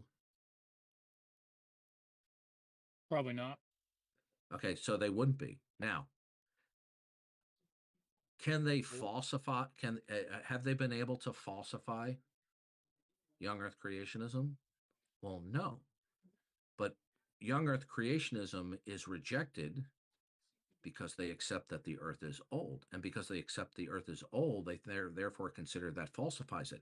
But they haven't established that the Earth is old. Okay? So radiometric isotope dating, when it isolates an isotope, it says, okay, since the rock itself is eons old, and we come across an isotope which is considered to be the daughter element that decayed long ago from the parent element, well, we can count backwards to the putative parent element and get a rough estimation of how old the daughter element is. That's circular reasoning. Okay. I don't agree with you, but that's fine. What don't you agree with? I don't think it's circular reasoning. Okay, all right. Let me explain something to you. If the Earth was created 1 month ago with all the memories of history, would the extrapolation based upon the calculations of half-life decay be correct from daughter element to parent element? Well, yeah. I mean, if you said God did it that way, I didn't say that. I said if the Earth just came into existence with all the memory. This is just a thought experiment. No, I know that, but it's that. Okay. Well, guess what? So guess what? So guess what? So guess what? You're going to have to falsify that the Earth is young in order to start with these methodologies, because these methodologies presuppose that the Earth is old. Okay. Now, do you see now clearly why it's circular?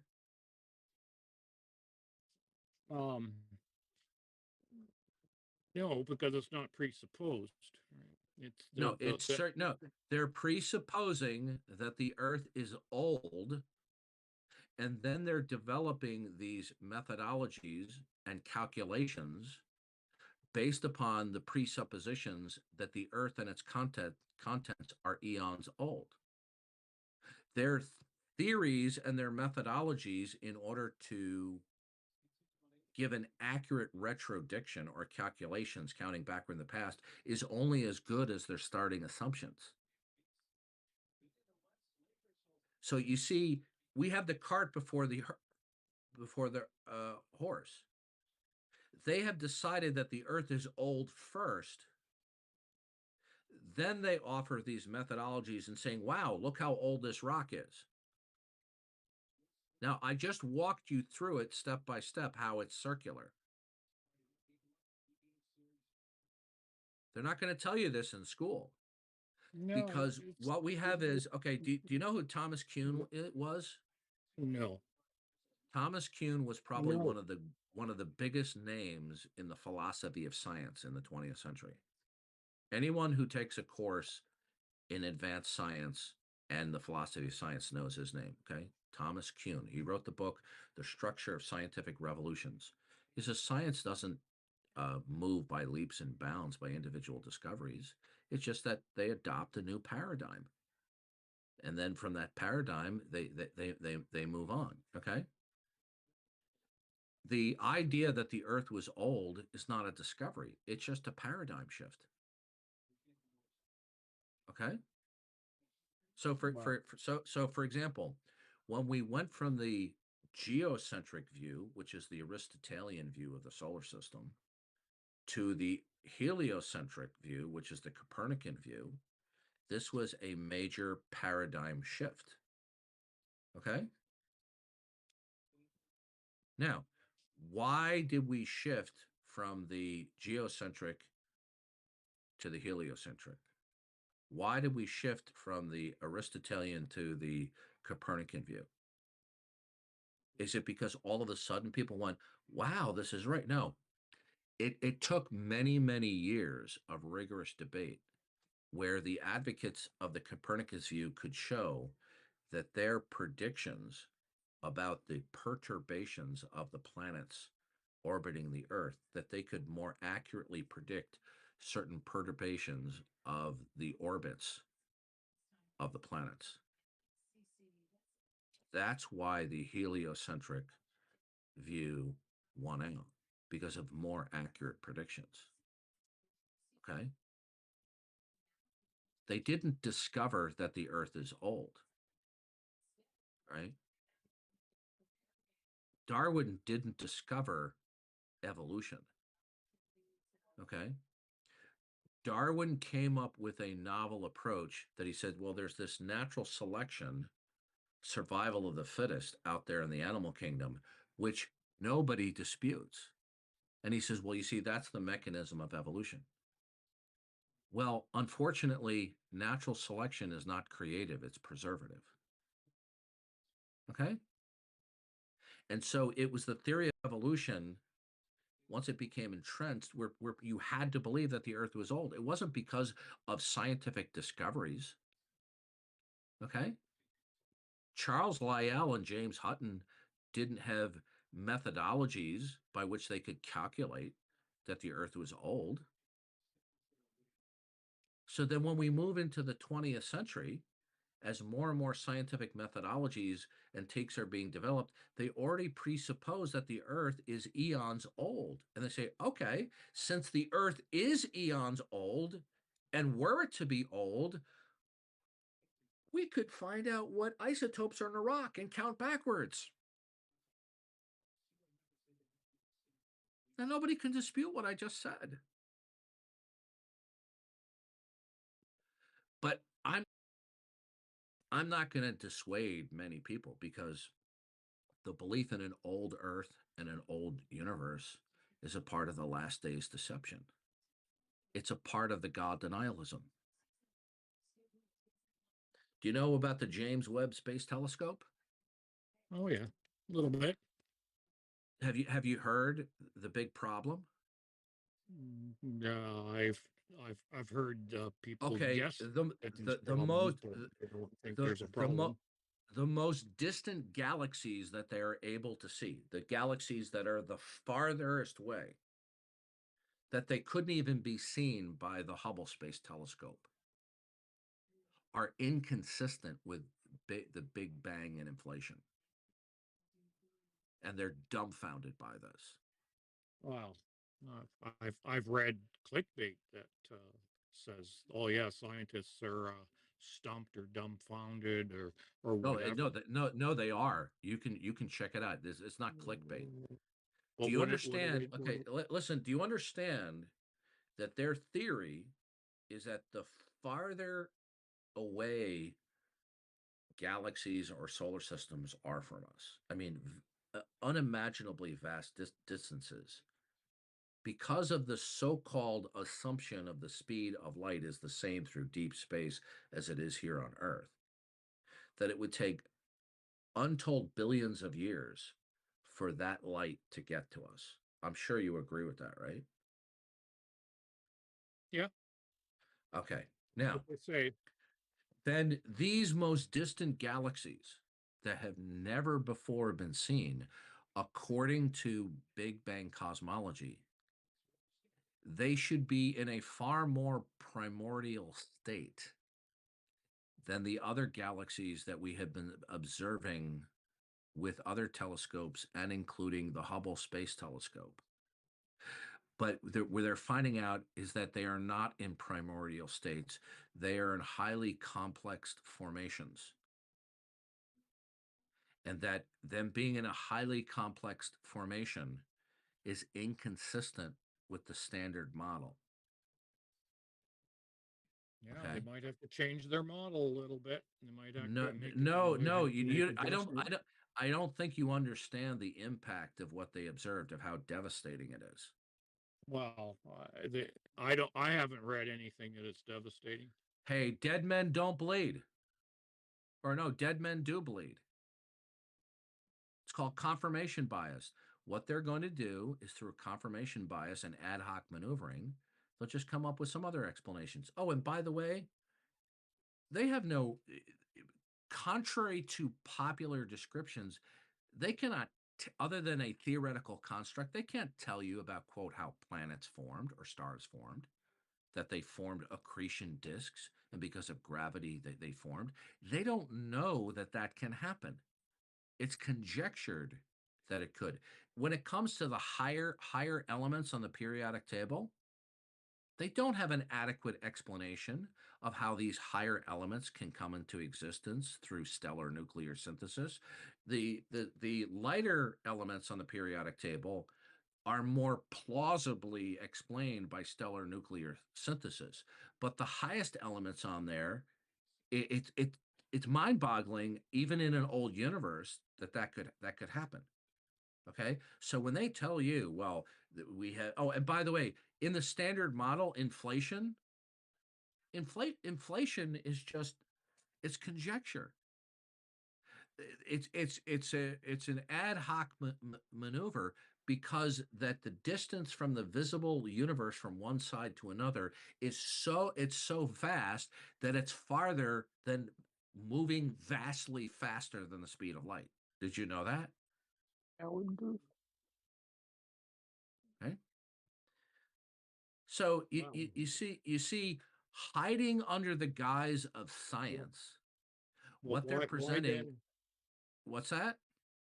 Why then aren't there scientists out there that believe the young Earth?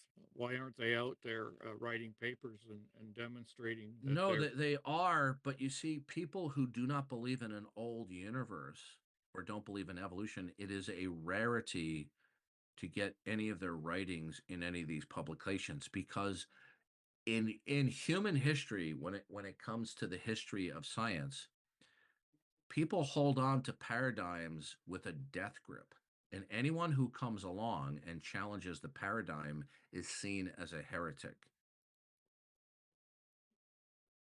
Look, years ago, I was sitting in the office of one of my clients, okay? And the guy had medical school training, right? He was a doctor. Sure. And I said something, and he said, "What? You don't believe in evolution?" I go, "No." He goes, "You don't believe the Earth is billions of years old?" I said, "No." And without further ado, he just dismissed me. He didn't want to inquire why I objected to it.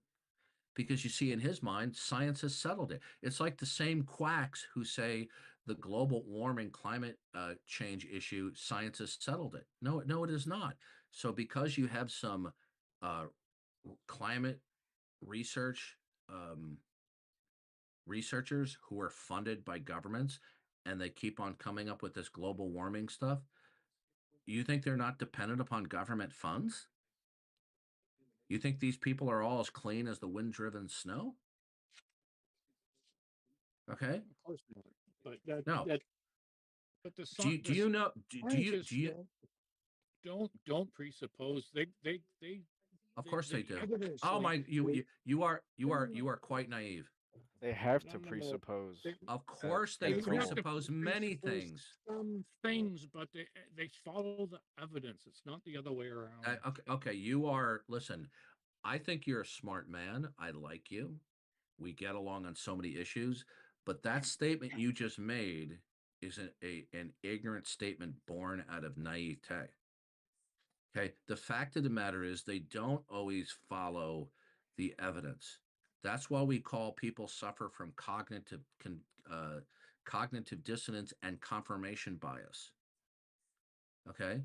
Scientists have a history where it look, if you actually study any material on the history and philosophy of science and paradigms, the exact opposite is true in the history of science from what you've said. Okay? It's only been rare instances where certain findings, people like going, oh, okay, let's change our findings. Look, if Einstein's theory, okay, I take it you accept Einstein's theory of relativity. Well, I accept it because it seems to hold true. Okay, I do too. Okay. Now, if Einstein's theory, which was seemingly confirmed by observations of an eclipse, if numerous successive predictions about space and time and experiments weren't much more accurate than Newton's mechanics, Einstein's theory of excuse me, Einstein's theory of relativity would not have taken over as this or supplanted Newton's theories. It's only because there was recurrent and consistent success down to several decimal points of accuracy of predictions of the movement of stellar bodies. Okay. Now, you say scientists follow the evidence. Okay, how about this? Charles Darwin said before he died that in 100 years from now, if my theory of evolution is not borne out by the fossil record, that they were to find numerous successive intermediaries throughout what is called the tree of life within the fossil record, not an isolated strange creature here or there that's called transitional, but numerous intermediary species, like a half bat. Okay. He says, my theory will collapse. He offered a test of falsification. Now, we're in 2023. Darwin published The Origin of Species in 1859. I don't recall the year that he made that test. Do you know that I can read you a quotation now from one of the world's foremost experts on evolution and microbiology, Dr. Eugene Koonin. I can read you the quote right now if anyone wants me to read it, where they points out the fossil record does not support Darwinian gradualism. That's why they had to come up, in my words, with an ad hoc explanation of what is called punctuated equilibrium, which is an alternate theory of evolution because the fossil record is inconsistent with gradualism. So you tell me that they follow the evidence where it leads? No, they do not always follow where it is. If they are committed, if they are psychologically and emotionally committed, and there is a widespread consensus on something, they don't always follow where the evidence leads. Explain to me why certain medical schools and hospital establishments are completely capitulating to the transvestites. There is no medical evidence that these are women trapped in men's bodies. This is garbage. They're not following the evidence. This is a social, political movement.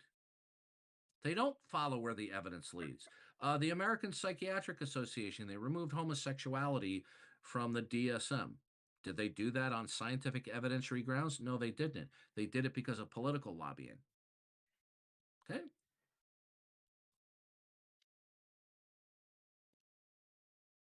They do not always follow where the evidence leads.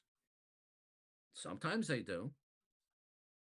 Well, when it comes to social issues and issues of the brain and the body, we don't really know enough about it, right? There's lots of unknowns with regards to that. And Look, I love science. I love scientists. I don't have ill will or disrespect for science, but they are just as honest and dishonest and good and bad as people in all these other disciplines. Okay. Do you know that people quote, a lot of in these debates, they quote, peer review this, peer review that. And peer review is not entirely bad. It can be very good. but it also has a very ugly side and a nefarious side of people faking data. Oh, absolutely. Okay. I agree. Yeah. Yeah. Yeah. Yeah. Yeah. Somebody did a study of studies, and they found out that the studies that they investigated, they could only replicate the results in half of the studies. Half of the other studies, they couldn't replicate the data at all. Okay.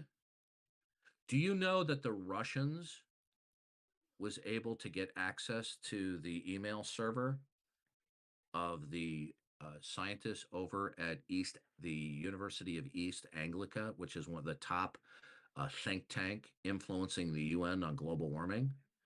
And in the leaked emails, which were confirmed to be real, not fake, these guys in the email stated that they were deliberately massaging and fudging the data in order to give interpretations supportive of global warming. Oops. Yeah, that happens. I'm not denying any of that, but the thing is that in the end, bad science is fixed by better science. That's a pipe dream, sir. That's Well, not necessary. That's not. That's only true. Listen, that's only true in some instances. In lots of instances. I mean, No. you and I are relying on the tech right now. Right, but you have to understand that when we're dealing with science, like when we're talking about the cosmos, cosmogony, the origin of complex life, that's not the case. When you're dealing with sciences, where you have an opportunity for rigorous predictions and testing over and over and over and over again, yeah. But that's not the case where you don't have the opportunity for rigorous and meticulous predictions. Okay. Look, do you agree that human beings, we have a strong tendency to reason probabilistically about many things? Yes. Okay. Yep. And scientists also reason probabilistically because it's largely indebted to induction. Okay? Yes. Yeah, I Now, agree with that.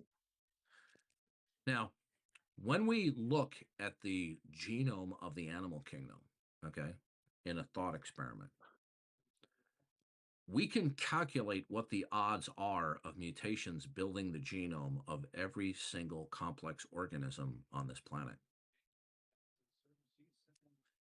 It is so astronomically remote, 1 in 10 to followed by thousands and thousands of zeros, that this is not a made up number. It's a fact. In fact, Dr. Eugene Koonin, who wrote the book The Logic of Chance and who defended biological evolution, he's an expert in microbiology, stated in that book, evolution happening, meaning by mutations followed by natural selection, in a one-off universe is vanishingly small. Okay? So if we were to reason about the theory of evolution as we normally do other things in life, including the sciences, people would reject the theory of evolution. So people employ probabilistic reasoning when it suits them, but when it doesn't suit them, they abandon probabilistic reasoning. So when you say that scientists follow the evidence, that is not always the case. They do not follow the evidence when it comes to evolution. Okay? Because there is, from a probabilistic standpoint, it's as close to impossible in terms of improbability as an improbability could get. Yet people still believe it happened. Why? Because the alternative is unacceptable, that we acknowledge that there is a creator.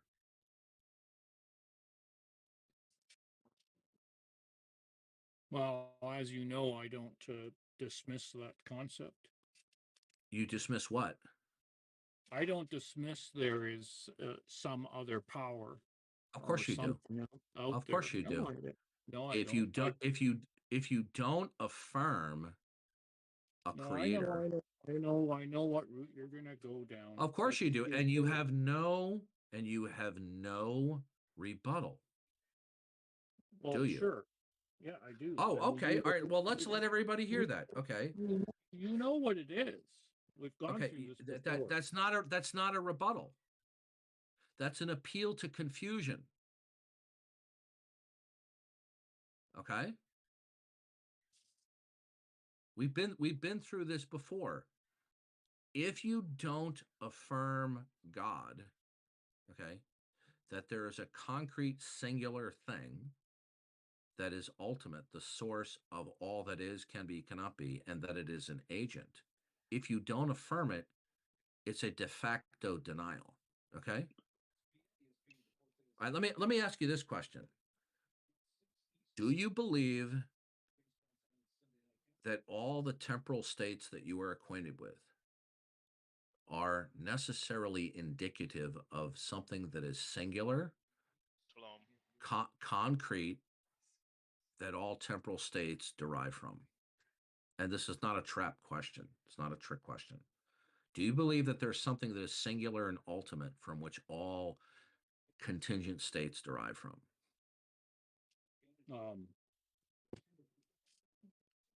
I believe there's something there, but whether that's what it is exactly, I don't know.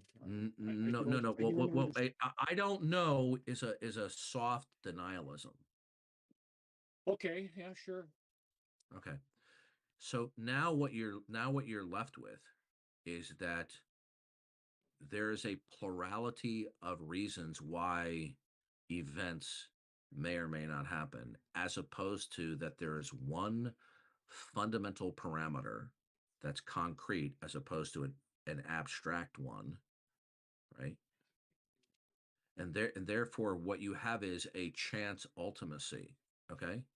And that there is not one concrete thing that chronologically or contemporarily dictates all instances of what is, can be, and cannot be. Therefore, there is no fundamental reason why anything happens. It doesn't matter that you appeal to a chain of succession in terms of physicality or physics, because it's always going to terminate in I don't know.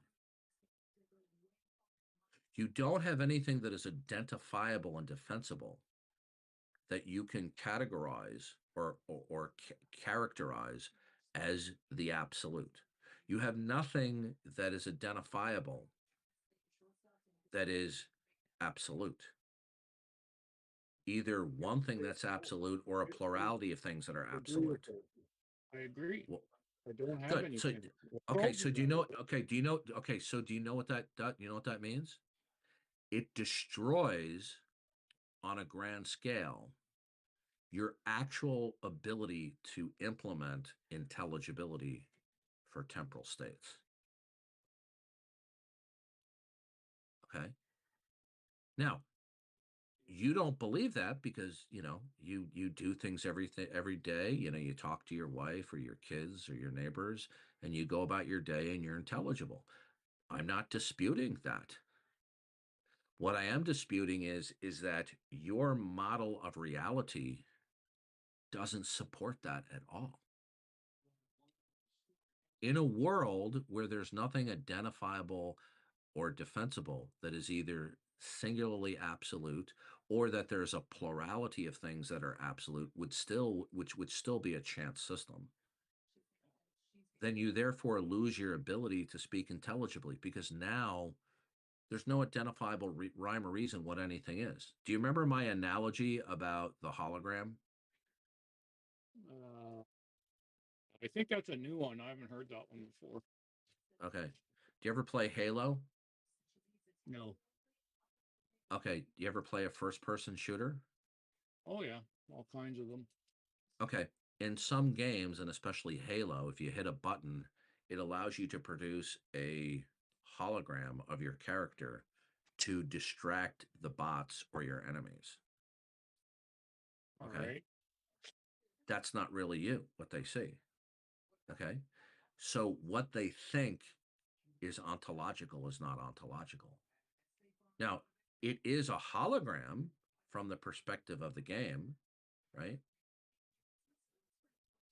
But from their perspective, there's nothing identifiable or defensible as to what that is, although they think it's a real thing.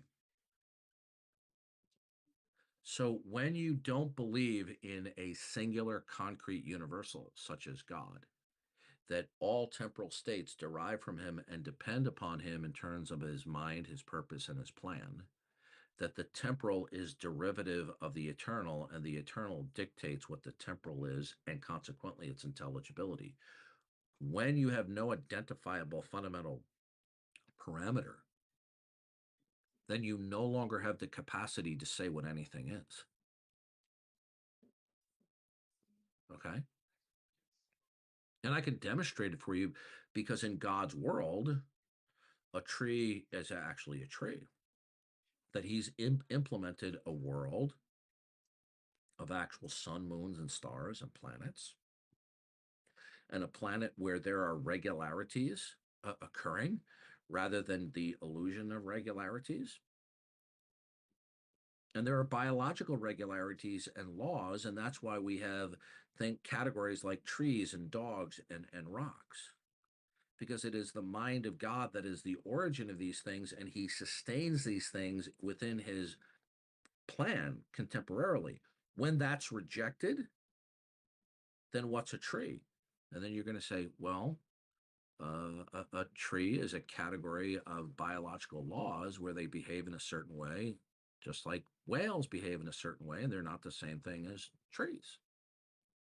And I say, good. What biological laws? Are these biological laws absolute? Are they invariant? Are there any cosmic doppelgangers that would fool you or lead you to infer there are irregularities when it's just a cosmic doppelganger?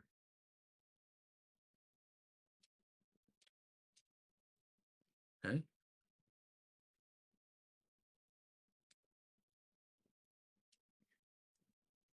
Well, it's just too much to make assumptions on that there's no evidence for.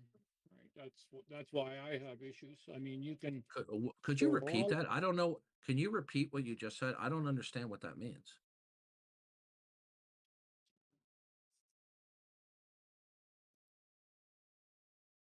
There's no evidence for what? In your world, there can't be any evidence. Would you like to tell me how you can have evidence for things in your world? In your metaphysic, in your not God world, is evidence possible? Well, it is for me. Okay, so in your not God world, is there something fundamental on a grand scale of things Maybe. that I don't know. no, hold on a second. Can you have evidence for things without the causal principle, that there's a cause-effect relationship between events? I'm not sure what that means. Okay. Is evidence based upon cause and effect relationships between events and our inferences from them?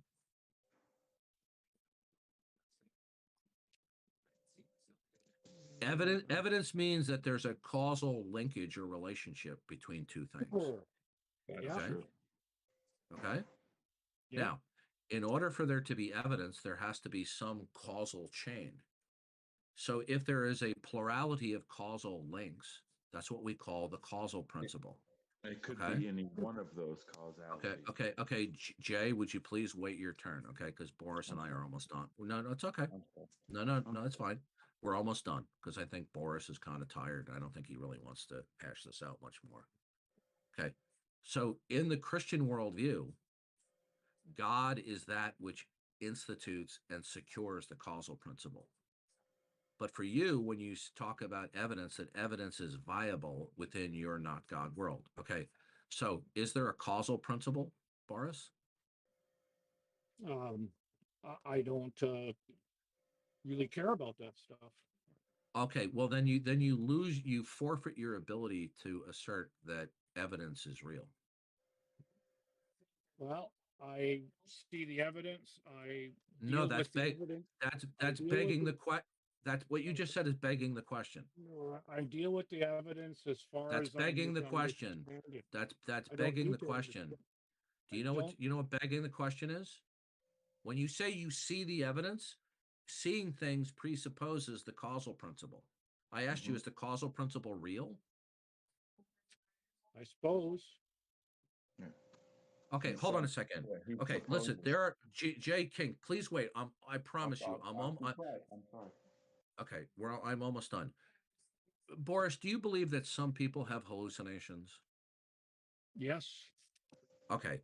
So not every mental state where they attribute that there's an external ontological state is real from their perspective.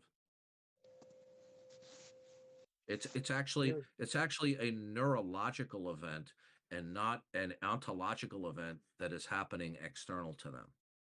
Darth Dawkins, how often do you listen to people instead of talk? I listen quite a bit, but when I am vastly more informed on an issue, I talk more and listen less. Okay, so does that answer your question? He's more It of a does. teacher Is than your an- primary is your primary area of expertise about religion? Hold on a second. I'll get to you in a second. Boris, did you want to wrap this up? Because I know you're probably I tired. You appreciate, probably don't want Darth to. Dawkins, but he does have a bit of an ego. Like he has to be Okay. willing to Yeah. teach. Okay. Well, that's I understand that, because but because he I'm does also assertive. have a very smart. Because I'm assertive, you wrongly conflate. It's an ego thing. Don't confuse assertiveness, okay, and confidence You with the have to same be a thing. teacher rather than a student. Okay. I have heard from many people in this server Well, that you please do. wait. Well, I'm not Please not wait. attacking. I'm not Okay. done yet. I'm not done yet. Boris, are we done, bud? Do you want to wrap it Yeah, up? for Because these now. guys, For these now. ankle biters want to get at me. Okay. Yeah. No, I agree with you. I'm not coming at you. Okay. All right. So Jay King, I don't want to have to call for the mods to mute people. So Jay King, you're next. What would you like to say? All I'm saying is I agree with you, almost 100%, almost 100% of the time. Other than the fact that you put yourself above everybody else, like you have the authority, like like everything that you say. Hold on, that everything you say is better than what everybody else says. Yeah, But and why is that a problem? Listen. All of us are flawed, including yourself.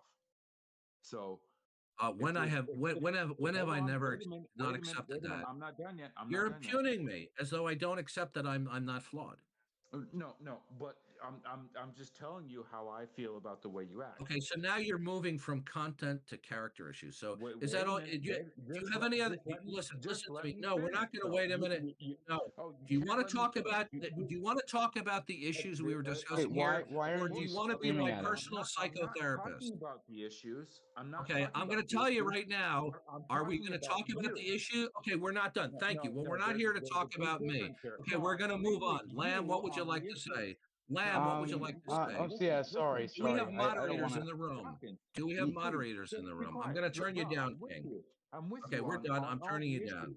Okay, What I'm Lamb, not go ahead, with sir. you I have him turned down. is the Go ahead. way that you Yeah, approach I definitely don't want to yell at anybody. I want to have a Turn nice, him down. reasonable He's discussion. changing the topic They can't come from. on, Yeah. Okay, man. he's changing the topic It's from not about what we were I talking thought it was about my turn to talk, to and then a he said, "Don't talk psychotherapeutic anymore." psychoanalysis The moment it was of my turn to my talk, mental he state. said, "Don't We're So talk." not I'm changing the just subject. asking Thank you. just to orient Go, myself. Just go ahead. wait, this is a quick one. Yeah, just to orient myself, right? Because I do come in to these VCs every so often. You are usually the one talking. I'm sure you do have a pretty a wide area of Do you want expertise to on a talk about the variety of topic at hand? intellectual topics. So that's what I'm asking actually. I'm asking Okay. what Do you want to is talk your about the areas of topic? expertise? What No, trust me, okay. I'm not coming at you. This is not attack at all. I'm Okay. being very collaborative here. So I'm asking, I what is the current happen topic? to talk about topics that I think that I am in a decent way informed on. Okay, And if I and hear what people topics are saying those? things, Is it religion? Is it religion and politics? religion, theology, a basic Okay, philosophy, okay, a bit of politics. Whenever I cool. hear somebody say things that I think are wrong, I'm going to challenge them, and they do the same thing with me. What I No, that's don't fair. do, what I don't do is do a armchair psychotherapy psychoanalysis of them unless they give me good reason to think that they're being trolls. Okay. Now, did you want to discuss any of the few topics we were discussing in here? So I just recently joined, and that was what I wanted to be brought up to speed on Okay, so quickly. do Could you you want to summarize the discuss topic? the topic of what we were discussing? That's the second time I've Well, asked you that. that's what I'm asking. I'm asking what is the Do topic you? Okay, so I I'll can ask you a contribute. third time. Do you want to discuss the few Yes, topics we were talking about? but Okay, I which want to know what topic they did are. you want to talk about? I gotta ask again. What is the topic so I can Oh, be aware? so you don't know what the topic was. No, I was making a general statement regarding what I hear Okay, whenever I so you join don't these know. Okay, VCs. so good. So, well, I'm not really Why are you interested in acting your like this? value judgment. No, I'm being Wait, it's not assertive. a Okay, value judgment. I'm asking because what you are because talking I about so I can experience a contribute. lot of people coming in here who Yes, I'm like not to. attacking Okay, you. This is why not are an you keeping attack. over talking me? If you over talk me again after you ask me a question and I'm answering you and you persist in over talking me, I'll cease talking with you. Okay, are Sam, we if you clear? don't know if you don't know what's happening in the room, why don't you come in and listen for a while? Okay, That's what I so the wanted to point is do. this, Lamb, listen very carefully, okay? If I Yeah, ask so you what's the certain topic, questions, guys? it's not to put you down, it's for my own information. Are you a teenager? Why would you ask me that? Okay, because I'm 61 years old. You sound like you're a young man. Are you? I'm a young man, not a teenager. I'm in my Okay. 20s, mid 20s. Okay. I typically find that young males come in here and to one degree or another, they like trolling without calling it trolling. I'm not No, impugning I that deal you're with those trolling. people all the I'm time. talking right now. Okay. I'm You trying are to explain always myself. talking. You're Okay, always talking.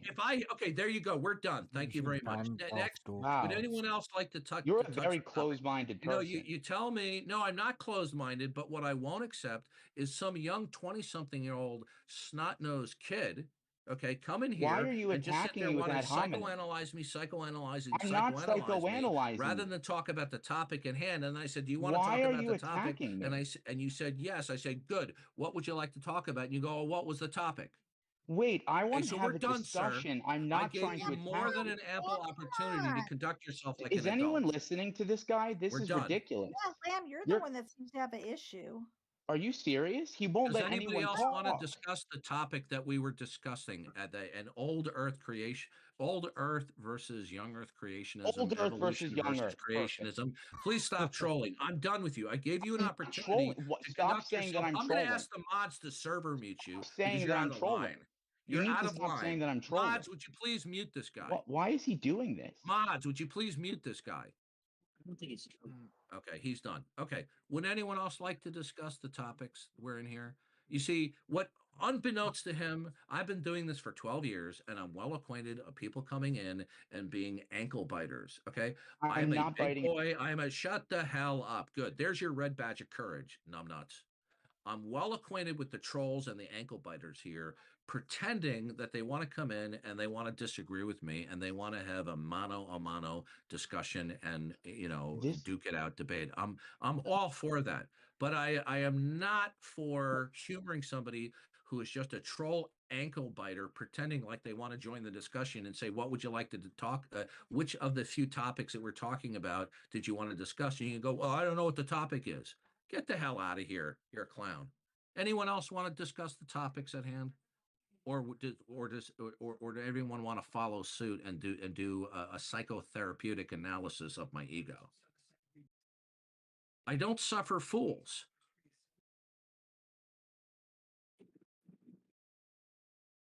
Well, I'm kind of interested in the what is it called? That's agnostic, whatever you just said.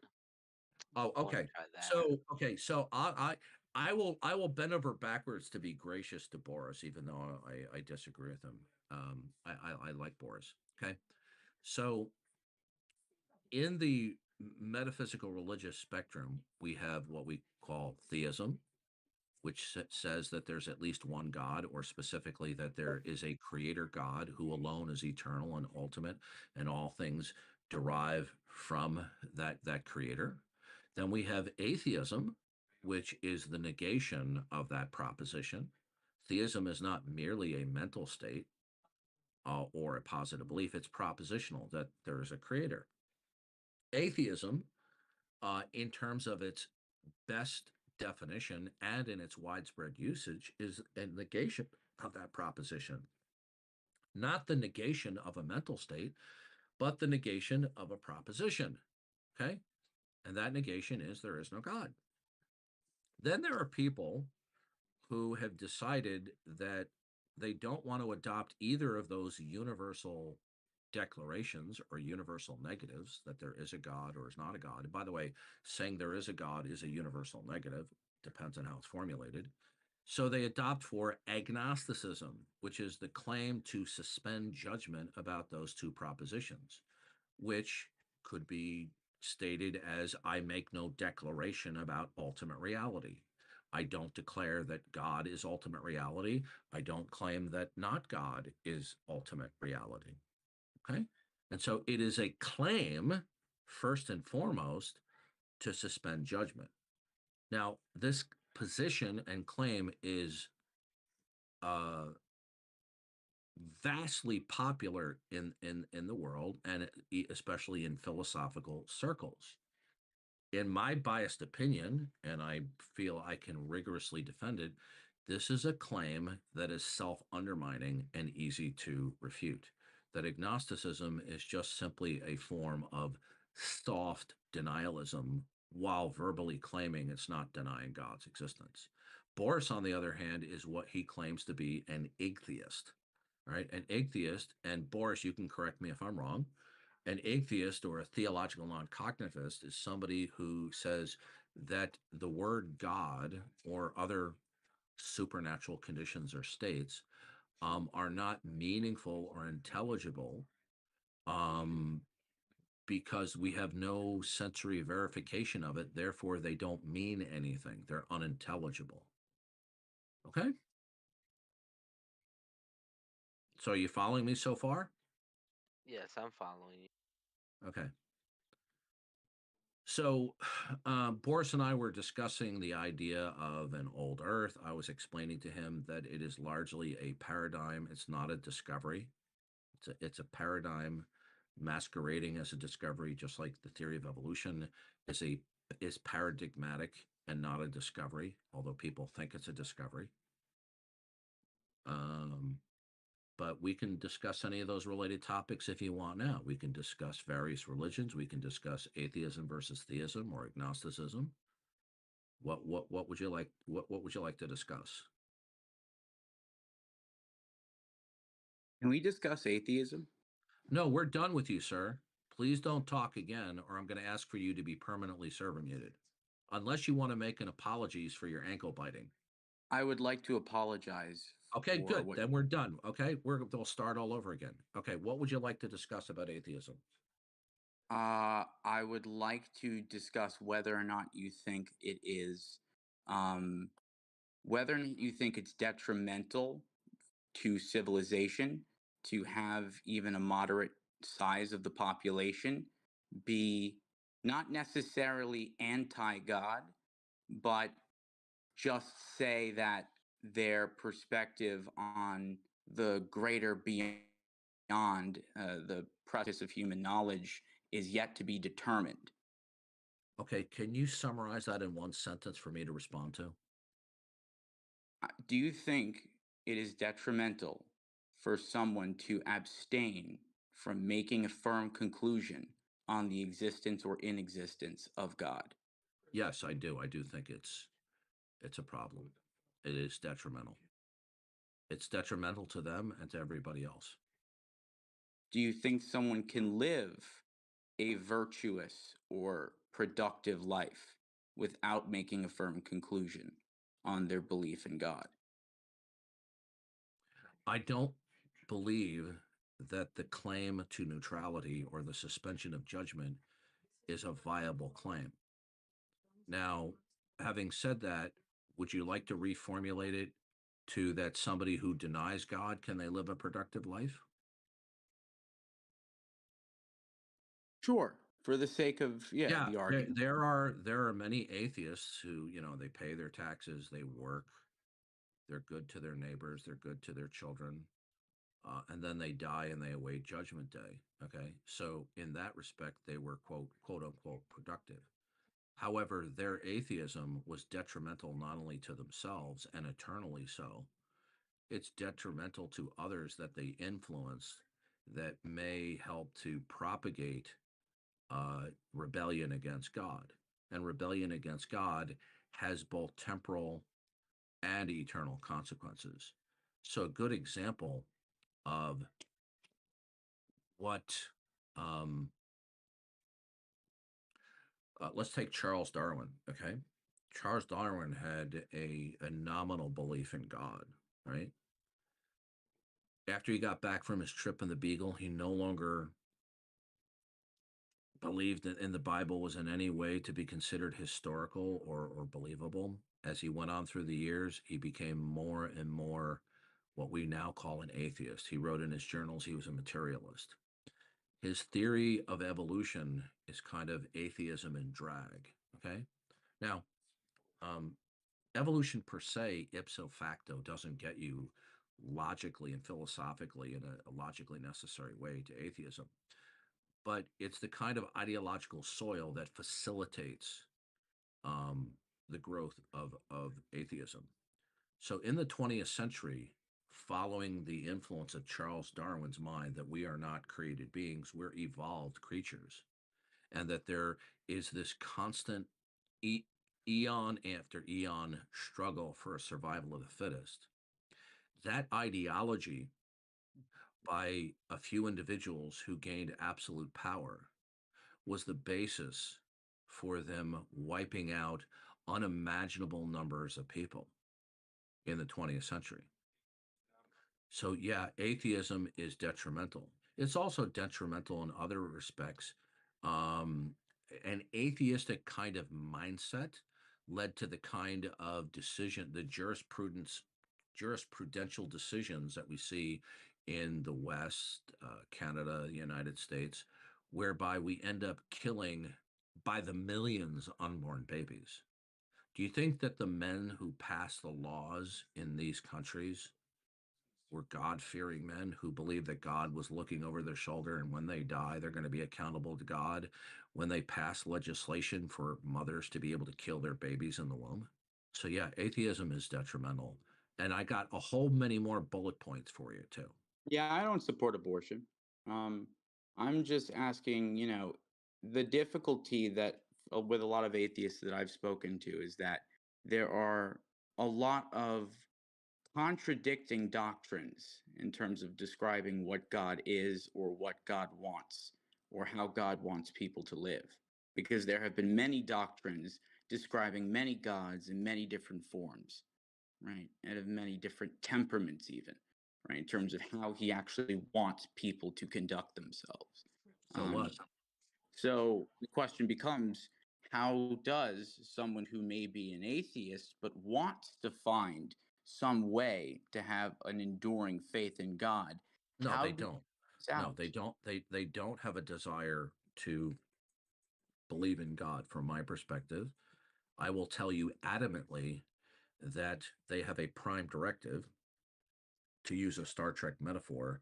They don't want God to exist at a basic level. They do believe God exists, but because of their rebellious nature that they inherited, right, they don't want God to exist. And for some human beings, that exacerbates by their own choosing, and they collect for themselves cliches and slogans and bullet points as to why they don't believe in God. But when we If I may, examine, let me just give me 10 seconds. When we examine these bullet points as to why they don't believe in God, they don't hold up upon examination, and they are self-refuting.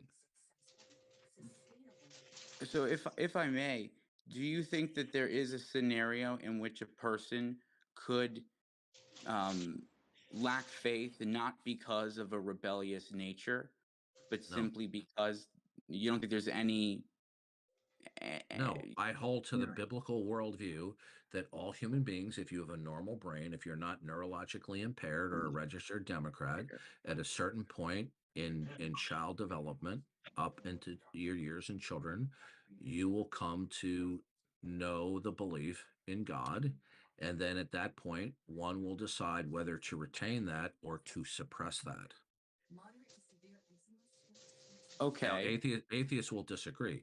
Atheists will deny that they're suppressing the truth and unrighteousness, and they want to believe in God, but they can't because a criterion of belief that they hold as a standard is not fulfilled.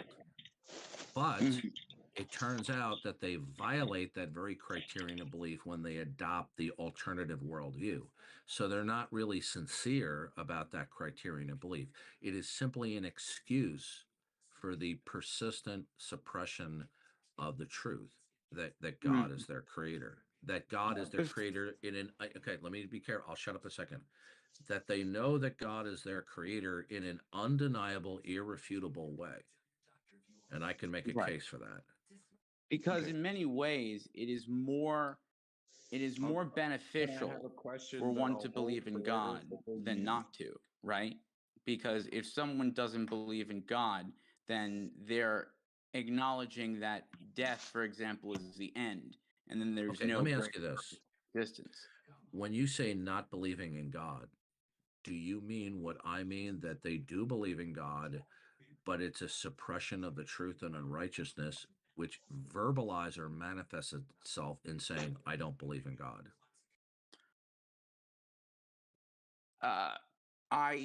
I disagree, because I'm not saying that they don't believe That's in God, fine. as in they've made That's a firm, fine. but I'm not saying they You, made a you firm see, conclusion. you disagree with me. I'm fine with that.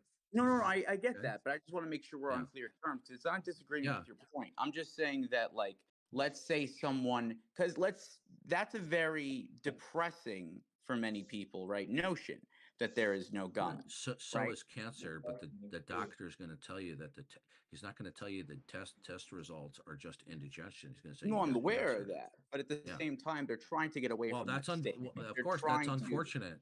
The fact that it's depressing doesn't make that it's not true. No, I know. So I'm saying that they're trying to not be in that state, right? They're trying to say, how could this possibly be real, right? Because if that's the case, No, they're not. well, That's not what they're doing. none of them.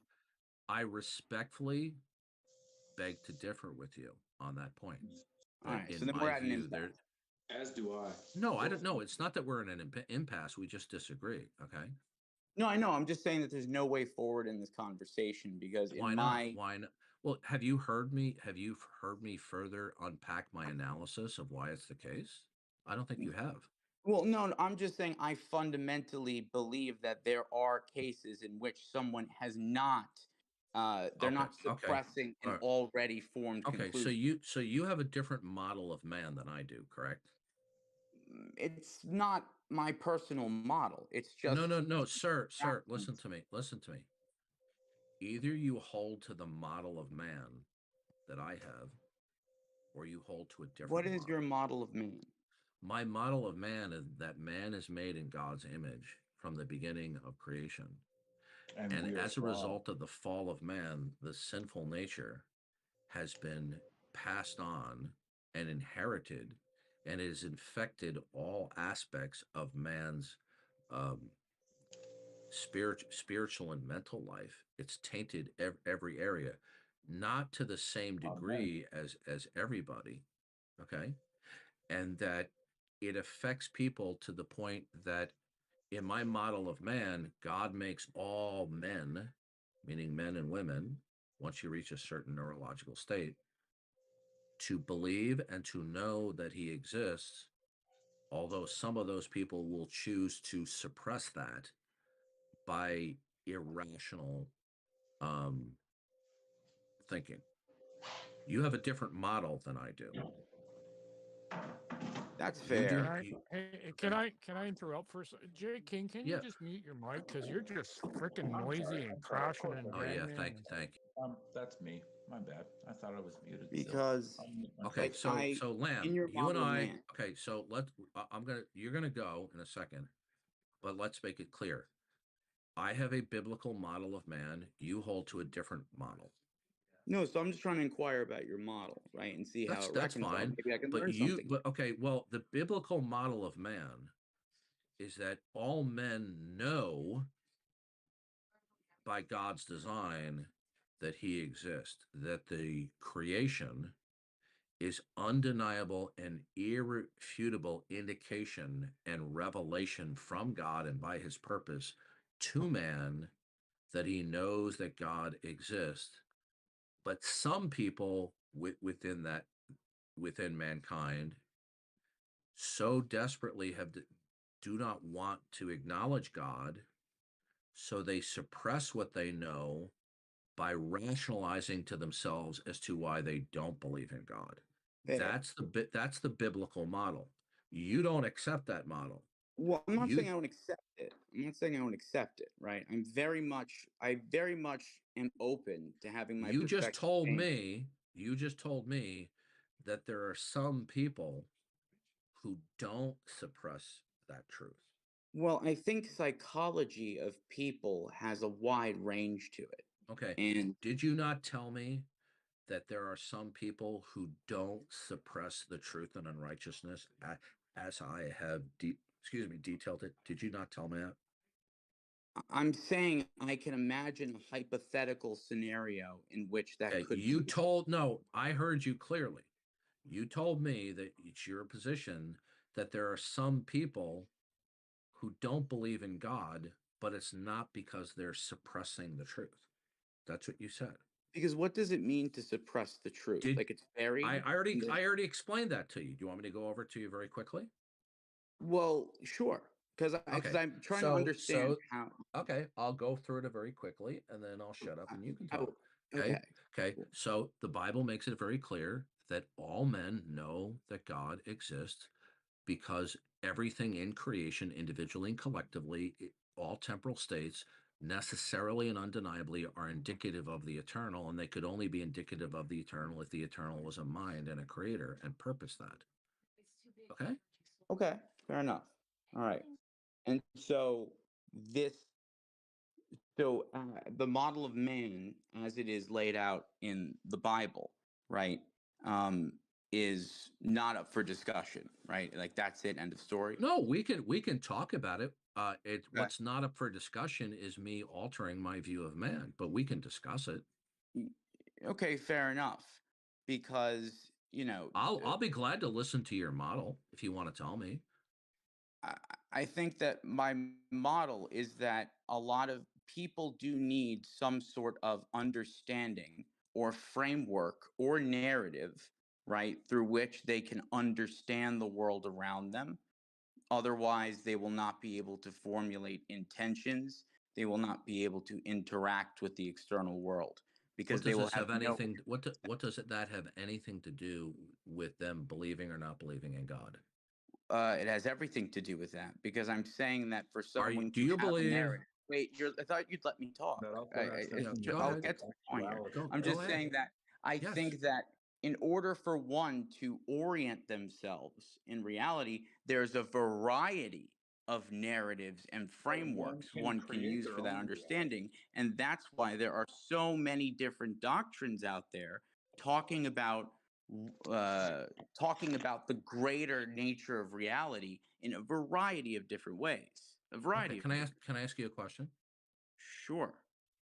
What you just said, is that a figment of your imagination?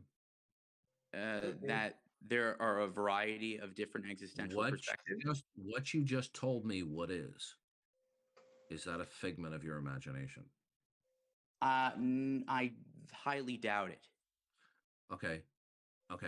Because that would require. How is it? Okay. So what fundamentally exists on the grand scheme of things?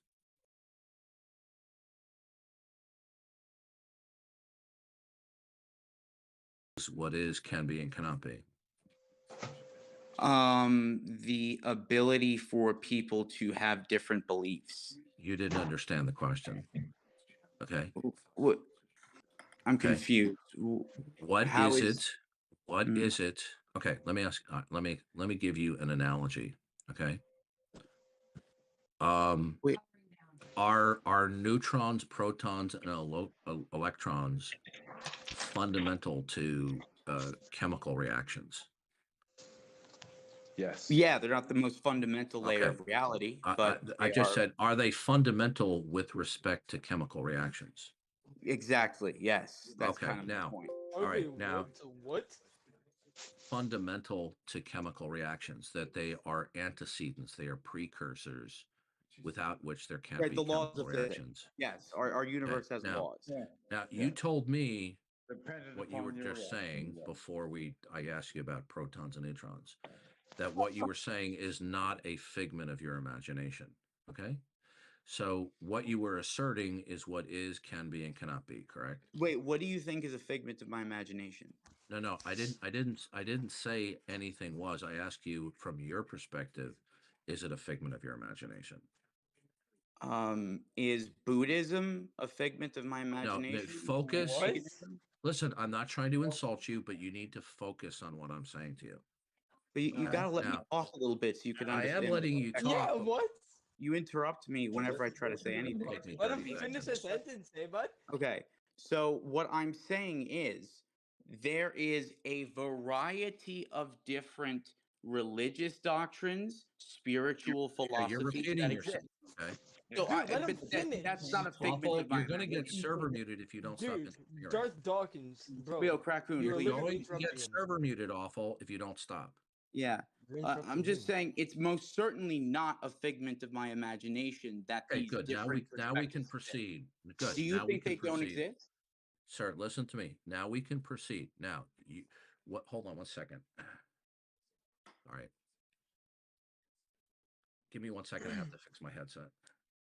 Okay. Okay, gentlemen, I want you to pay attention and stop talking until don't start talking until the other person has finished their point, and try not to monologue for like excessively. That guy on the video is very limber. Okay, so you told me what you said is not a figment of your imagination. So you were stating, okay, what is, can be, and cannot be. All right. That's what. That you don't believe in them either? You don't think that Buddhism exists? Okay. You don't Okay. think that Listen to me. You're not focusing, my friend. No, This is the you're okay, Lamb, listen to me. I'm not trying to give you a hard time. You're not focusing. What we You were are talking kind of giving about me is a I hard asked you, time. Lamb, do you want me to move on to somebody else? Because you're now returning to Dude, your what? original disposition. Okay. But you aren't letting us have a discussion. Lamb, okay. I'm telling you, last chance. Okay. You not are taking this returning to. Would the moderators please mute awful, or else I'll just have to turn them down to 10%. We're not locally muting in here, Darth. I'm not And muting him. I'm turning the him down because moderators he's choose trolling. when to, well, we can choose to entertain him or not. Good. So Yeah, It's I would obvious. just like to complete my point, right? Okay. And No, I asked don't you a let me complete question. it. Okay. No, you're not answering my question. But You you're not just letting repeated. you Okay, keep asking Lamb, last chance. Okay. hold up. I'm No, almost done with Darth, you. hold up. Hold up. Okay, ask your question, Darth, and then stop. Do not Okay. speak again until he has answered the question. Right. That's fine. That's what I was attempting to do. I asked him a question, and he was not. He didn't. He didn't understand the I question. understand. Okay. I understand. Ask your question. Okay. You told me about how things are and can be and what cannot be. Okay. And I ask you, is that a figment of your imagination? And you said no. Now, since you told me what your perspective is about how the world is, can be, and cannot be, I want to know what fundamentally secures that that's true. In the totality of everything on a metaphysical scale, what fundamentally dictates any instance of what is, can be, and cannot be? The laws of physics. Okay, big mistake, my friend. Are the laws of physics a plurality of discrete states? They govern discrete states. No, you're not understanding. I ask you, are the laws of physics one concrete thing, or is they are a plurality of discrete things? I mean, they're all connected to each other. You're not following what I'm asking It's you. just not the answer you wanted. But I You're want not, to continue. you're not understanding the nature of the question. Okay, But the laws Ask of the question physics one more time. the laws of physics. You're invoking a plurality of things. Are each of the member of the plurality of things that when you say the laws of physics, okay, are they each absolute in that they don't begin to exist? They're eternal, right? And all other things derive and depend upon them. I'll let him answer, please. I would imagine that they. This is a weird. The question seems odd. It It's doesn't not seem. an odd question. It's a metaphysical question. It gets to the root of your belief system. What? You're Okay. unprepared for the question. That's why it seems I'm weird. not. I don't claim to know everything about how reality works. Can you answer the question, please? Yes. Can I finish? Now that I answered your question, can I finish? What's the answer? You didn't answer my question. Yes. Okay. Oh, okay. So the laws of physics, each discrete law of the plurality are each absolute and eternal. How were you able to determine that? Because I want to finish what I'm saying, and you won't let me. That's not an answer to my question. Can you tell me how you determined that each laws of physics are absolute, invariant, and eternal? Can you tell me how God is eternal? Okay. Are you going to answer my question? Yeah. Okay. This. You're not allowing me to proceed. So you're asking me. I asked you a question. Yes. So my question is, how did I come to the conclusion that they are eternal? I asked you, how are each discrete packet of laws of physics in a plurality? How did you determine that they're each absolute, invariant, and they are the basis of all other states of affairs? Because they govern any experiment or any set of phenomena. That's begging the question. Do you know what begging the question is? What? You're not really letting me have a discussion with you, are you? I asked you, how did you determine that a plurality of states, otherwise known as laws of physics, I asked you, how did you determine that they are absolute, invariant, and eternal? Okay. You just gave me a generalization about experiments. That did not address my question. Did you determine that the laws of physics are each of which eternal and invariant by induction?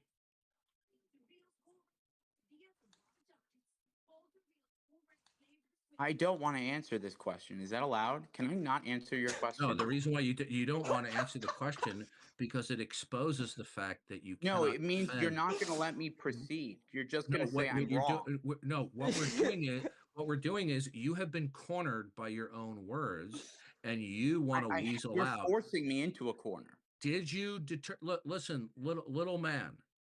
You are now being Dude, creepy. do not call him little man, bro. You are Now, old as listen, fuck, nigga. You you are know supposed to what? be in the fucking grave. You have fucking Okay. ball cancer, bro. Go. All right, I'm gonna. Okay, thank you. So Now, my answer is I don't know. you told me. I'm answering your question by saying thank you. I Good. don't know. Okay, I thank don't you. know the answer Now, to your question. that's a clear answer. Okay. Okay, so what? So you are telling me when I ask you, is what you said a figment of your imagination? And you said no. You told me, therefore, that what is fundamental to everything is physics. But now you're telling me you don't No, I'm know. not saying that. I'm not saying Listen to me carefully. Do you I'm not saying know? Do you know that physics are what are absolute, eternal, and invariant? No. Okay. Okay, So can I then proceed? what fundamentally therefore dictates what is, can be, and cannot be then? So, okay, I'm saying that there are different philosophies, right? Are you You're saying that there are not different philosophies? you're giving me a community college lecture. You're not. Okay, Darth interrupted you. Go ahead, Lamb.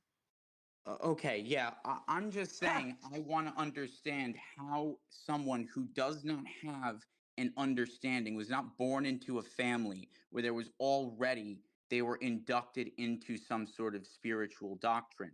They are looking at the scope of spiritual doctrines that already exist, whether it be, Eastern philosophy, whether it be Christianity, whether it be Judaism, whether it be Islam, right? And I'm asking this person, right? How is one supposed to make a decision when there are so many different religious texts all claiming to have been written by God that contradict each other in terms of how they expect man to behave, right? So for me to say that and him to say that I'm making a statement on what is, can, or cannot be, that's sort of an irrelevant question, because that what he is talking about also is asserting what can or cannot be. Okay, So hold we're up, both doing Lamb. that. Hold up. Someone had an objection. Who was it? What the fuck? Who said objection? Go It was ahead. J King. No way. But yeah, that's my point, All I right? said was Because objection, I hearsay. think He said something about the fact that someone could say one thing and other persons can say other things. That's an Yeah, objection. he's deflecting here from That's the a issue at hearsay hand. objection. It has nothing to do with anything. Okay, so are you done, Lamb? If it has an actual objection, Lamb, please are you let done? it explain. Okay, Lamb, what you are now doing is you're deflecting. Darth Okay, is you actually dead, bro. asserted I asked you, is what you said a figment of your imagination, and you said no. Since it's But not a figment can of I your ask imagination, you? okay, why I'm are you saying over talking me? I got muted. Okay, so you're going to listen to me now. If you deflect and dodge what I'm about to say to you right now, we're no longer going to interact. Okay. Objection. You're too This fat is to okay. dodge. Okay. Hey, you muted Okay, me, you. Classy. Would you please mute Awful? He keeps on doing that. Thank you. I'm working on it. Thank you. Working on it. Okay, Okay, Lamb, but your question if to me you applies to dodge, yourself. if you listen to me, my patience has run out with you. This is a My well-practiced tag. Okay, overtalk me again, and we're done. We are done. You are too ridiculous. Okay, good. Anyone else want to talk with me? You see, this is the tactic. This is called the heckler's veto, okay, or the prevaricator's veto. Once they get cornered by their own words and the ramifications of their own words, and they realize they're in deep trouble, what they do is they start prevaricating. They attempt to change the subject, and then when you point out that they're attempting to change the subject and not deal with the issue at hand, they accuse you of being decisive, and You that are is engaging precisely in what we did. sophistry. Is This there is anyone sophistry. else? You know what, dude? I'm a 61-year-old man. Do you think you're going to so easily gaslight me with these tactics? Your questions are absolutely. We're done, sir. Willy predatory. Wonka said, "Good day, sir." I have a question. So you are So- closed-minded. We're gonna You are defer to closed. the No, I'm not lady. closed-minded. We're I'm going not to going to defer put up to with the your lady. gaslighting. Can we just have everyone calm down for a moment and We're going to defer to the lady. Hold on. The lady may speak. Wow. Go ahead. Had a question? No. You just Hey, want to Amanda. stop? Speak up now. So I have Now's the my chance. question.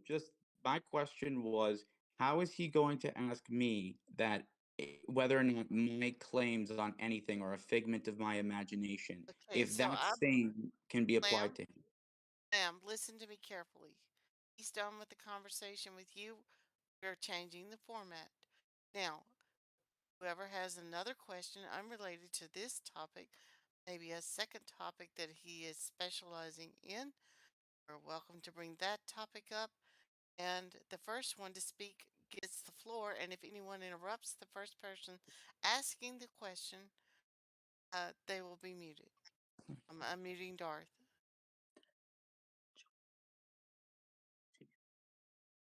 Anyone have a question?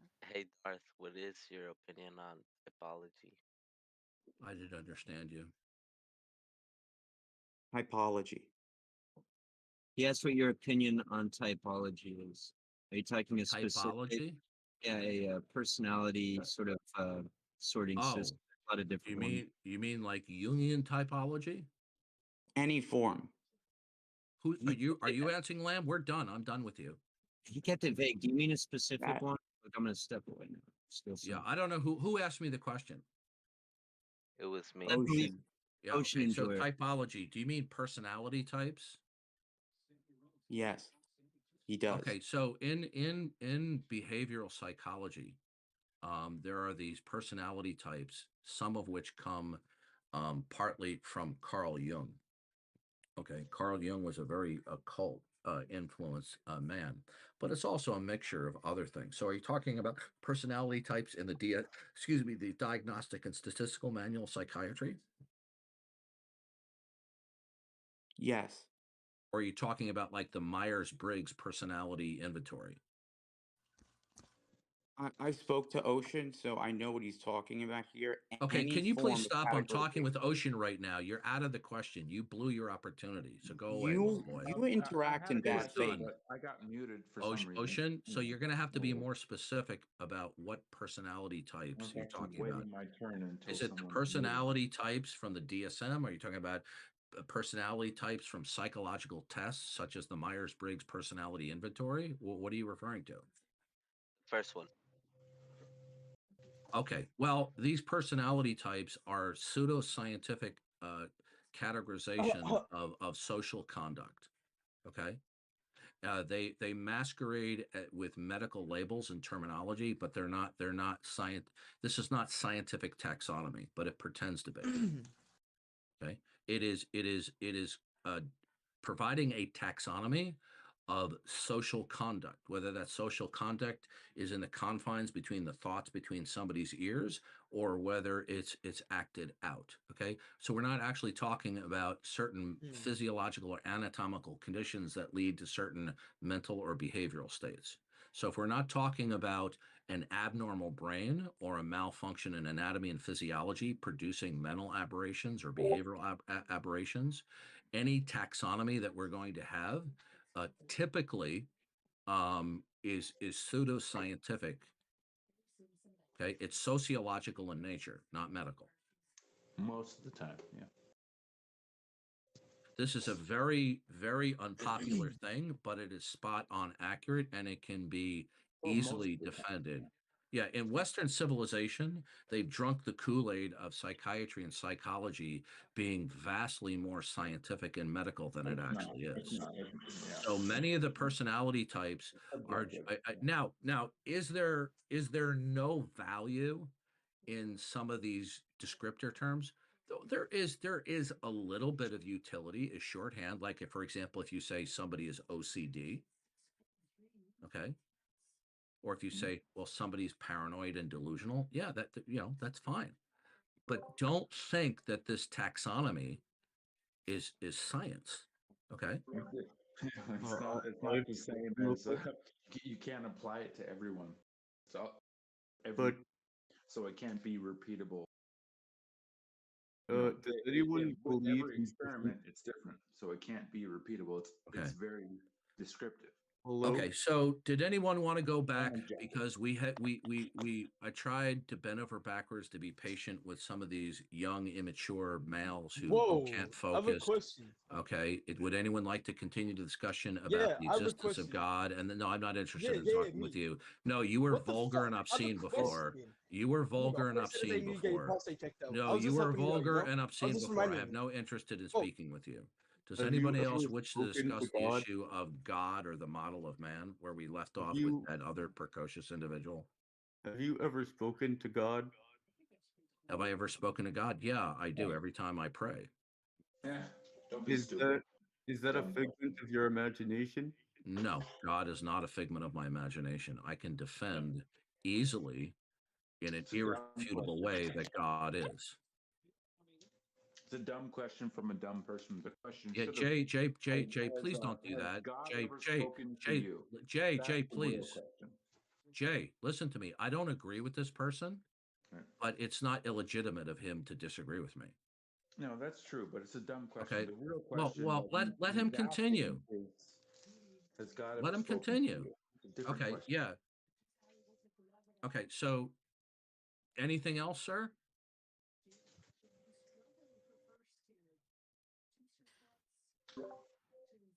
I'm waiting. Yeah. I guess not. Oh yeah, he said yeah. Well, earlier you were asking somebody if what they were discussing was a figment of their imagination. That's correct. I was wondering, how does one distinguish between a figment of their imagination and reality? Yeah, very good question. Okay, so to determine what a figment of imagination is versus what is real, the only way that we can determine by what is real is by starting with the principle of God's creation and his revelatory actions in creation. So God's revelatory actions in creation is much broader than most people surmise. So, for example, most people will acknowledge that when God spoke to Adam in the biblical account, that was a form of revelation. We would call that special revelation. But in the biblical worldview, when a person looks at the moon on a cloud free night, that too is a revelatory situation. Okay. And so, therefore, in order for us to come to know that certain things are real, it has to conform and cohere to the various aspects of God's revelatory actions. Otherwise, if it is inconsistent and incompatible with God's revelatory actions in creation, where he placed man to be, then the only other conclusion that could make, if it's incompatible with God's revelation, is that it is a figment of their imagination. Okay, that's fair. That's fair. But I was wondering, what about people who believe in different gods? Okay, so it's very easy to discern who is the true God. But the problem is human beings don't want to accept and to discern who and what the true God is because they're sinful. They would rather believe an alternative explanation, even including an alternative version of God, than the one true God. The one God, being God, is perfect. Okay? God has conveyed through creation, but even more glaringly clear in special revelation, that he is, and that he is perfect. And therefore, if he's perfect, he will have all great making properties that are greater to have than not to have, and to possess them to their fullest. There's only one God in the annals of human history where there is any claim to self disclosure or revelation of God, where God has all great making properties, and only the God of Christianity has that. Okay. So I have a quick question. So your argument is that people don't want to accept that there is one God because we're sinful. So people who ascribe to any other religion, I guess, other than the quote true one, that it's sinful. That's your argument? No, it's not an argument, it's an assertion, which is a recapitulation of what the Bible, I consider to be the inspired word of God, authoritatively and undeniably says. But I guess how do you know for sure if your religion is like the end all be all? Because the content of that model of reality, that worldview, if it is self-attesting and self-authenticating, then it alone is true, and all other contradictory worldviews will be false. Biblical Christianity, in terms of its self-disclosure and self-representation, is self-authenticating and self-attesting. How? Because it is exclusive. It alone possesses the characteristics by which there can only be truth, reason, and intelligibility for human beings, and it's indispensable. If you deny that composite worldview as it has revealed itself, that is God through the Bible and through creation, then you're going to be in a world of make believe where you're not going to be able to explain in an undeniable and irrefutable way what the fundamental basis of reality is. And without having a grasp of what fundamental basic reality is, you're not going to be able to explain what or why a tree blowing in the wind is. But can't other people say like what you just said? Can't they say the same thing No, about their religion? Why? no, because the God that they Well, they can claim first, verbalize it. yeah, they verbalize it, but you see, first and foremost, they can't, because the God who is has already revealed himself in creation and through human history, ultimately in the person of Jesus Christ. Okay, first and foremost. Consequently, their claim is easy to see that it's a joke because it doesn't have the requisite character set to ensure human truth, human access and appropriation of truth, reason, and intelligibility. So then what's your opinion then on, because obviously there's a lot of different translations of the Bible. What's your opinion on maybe like inaccurate or misrepresentations of the scripture, like after undergoing really intensive translation? How Okay. do you reconcile that? Are you under the view that the Bible as originally written underwent multiple translations and that we are missing copies of the Bible in the original languages that it was written in? No, Translation is a non-issue. Okay, we have the Dead Sea Scrolls were discovered in the late 1940s. Okay, that were written about 150 BC. Before that, the oldest known copy of the Old Testament was the Masoretic text, which was written anywhere between 900 and maybe 1000 AD. When they compared them, okay, verse by verse, there were little to no differences. There were a few textual variants that were completely inconsequential, some spelling differences, a couple of word order differences, but you have essentially the same content. When we look at the New Testament documents, okay, we have an embarrassment of riches. Although there is a numerous amount of what we call textual variants, this is not a problem because we can easily reconstruct from all of the manuscripts that we have.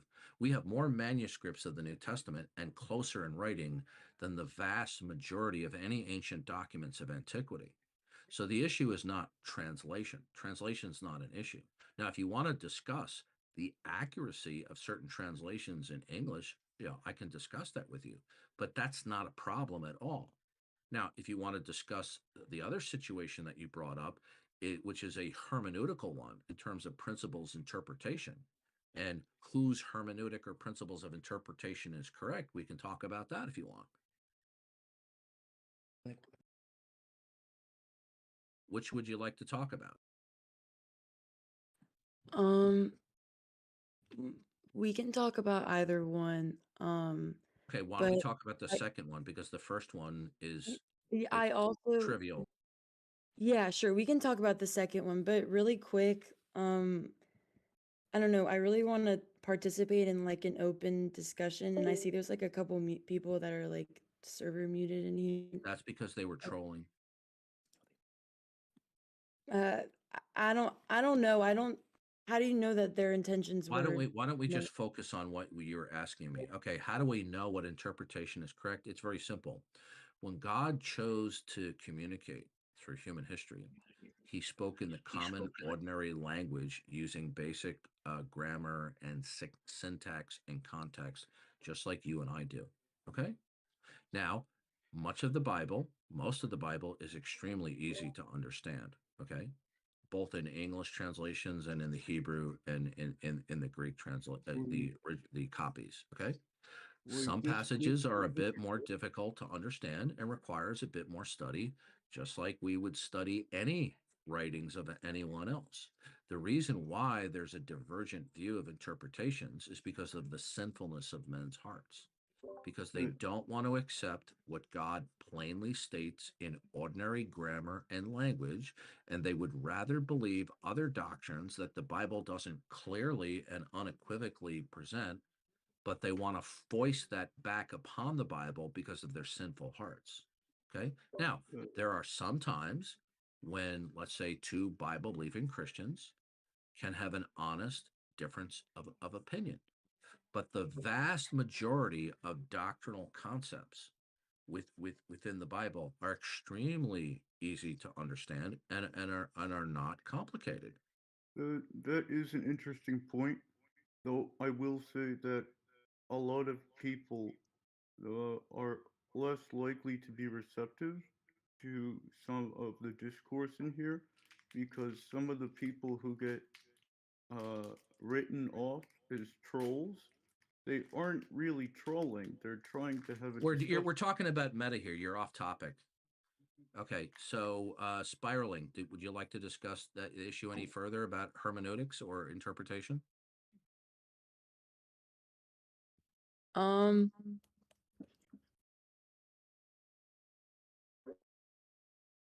um, I mean, we can. I don't know. I'm a little bit discouraged with the atmosphere in here, to be honest. Like, I don't want to dominate the conversation or just have like one No, singular you're back you're and free forth. to talk. Well, look, I've been doing this for 12 years. I can't tell you how many times people troll People. and bicker, and they will pretend to be civil, and then they'll deploy trolling tactics, or we'll get into a conversation and I will ask a question or I'll make a point which is devastating to their point of view, and they realize that they're in deep trouble. And so what they try to do is they try to deflect and change the topic and be disruptive and to gaslight. And that's what we saw going on in here. It's called gaslighting. Have you ever heard of gaslighting? Yeah, but I don't think that's what Lamb Sauce or Jake would do. That's exactly what he was doing, because how many times did you hear me say focus? Yeah, but it should be like an equal. I just got server muted.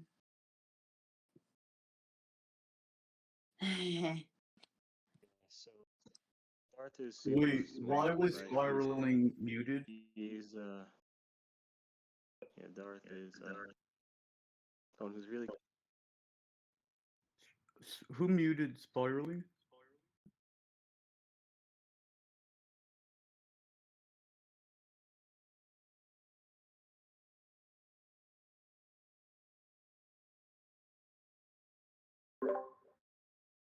Hello? Hello. It's the room owner. Everyone Sassy seems to Sassy. be getting muted in this channel. I don't understand why Darth Dawkins sort of dominates the conversation. It's his room. I don't know. I mean, I kind of like just listening to him. It's interesting.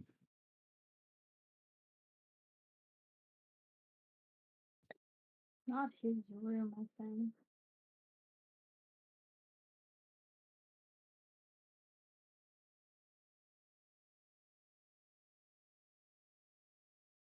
What's happening? Darth left. So they're all moving over there.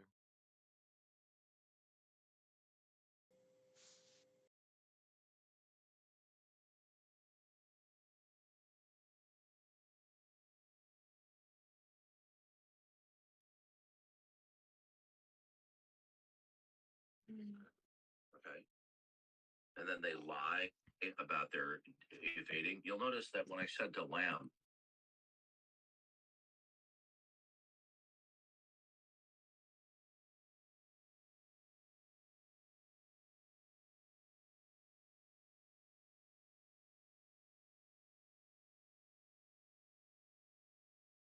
Okay, I was getting tired anyway. I was going to give everyone an opportunity to ask a question, but people could not stop talking. Once they got muted, they unmuted themselves. I don't agree with that. And if you're going to keep talking, even after, unmute yourself, then you can go fuck yourself. So we could have had the discussion. Darth chose to leave. He can do that. Everybody can choose to leave. I'm tired. It's midnight. If they want to come back, they can come back, and everyone will get an opportunity to ask one question. With Darth being limited to 2 minutes, that was my plan, but we couldn't get everybody to shut up long enough for me to interject. So, okay, it was a nice conversation. Thank you. Anybody that's left.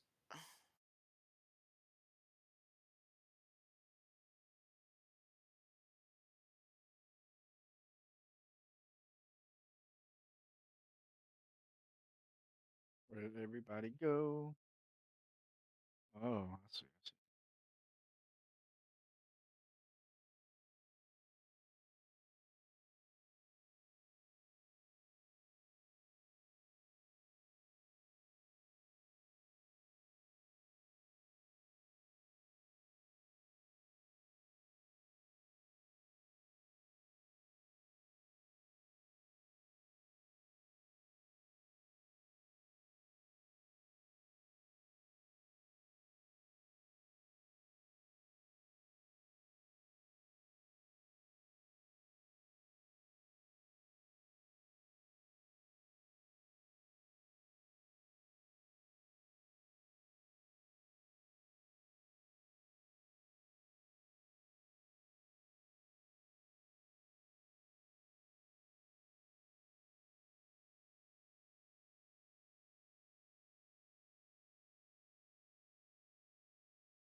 Anybody home? Y'all talked out? Everybody asleep? Cool. Thank you for your participation. Thank you for coming to Southern Sass. Have a good night.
Hello.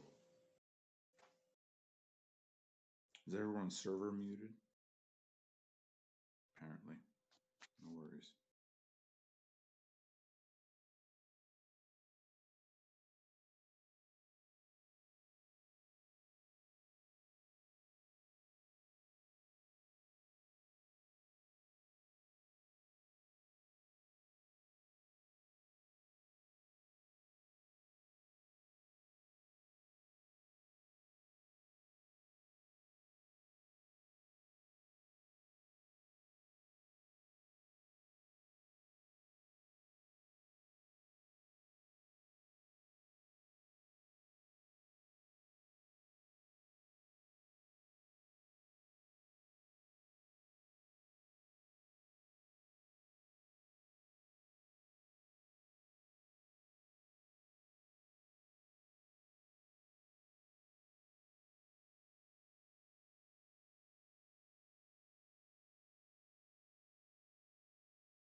How's everybody doing? Just listen. Oh, everyone's muted. My bad.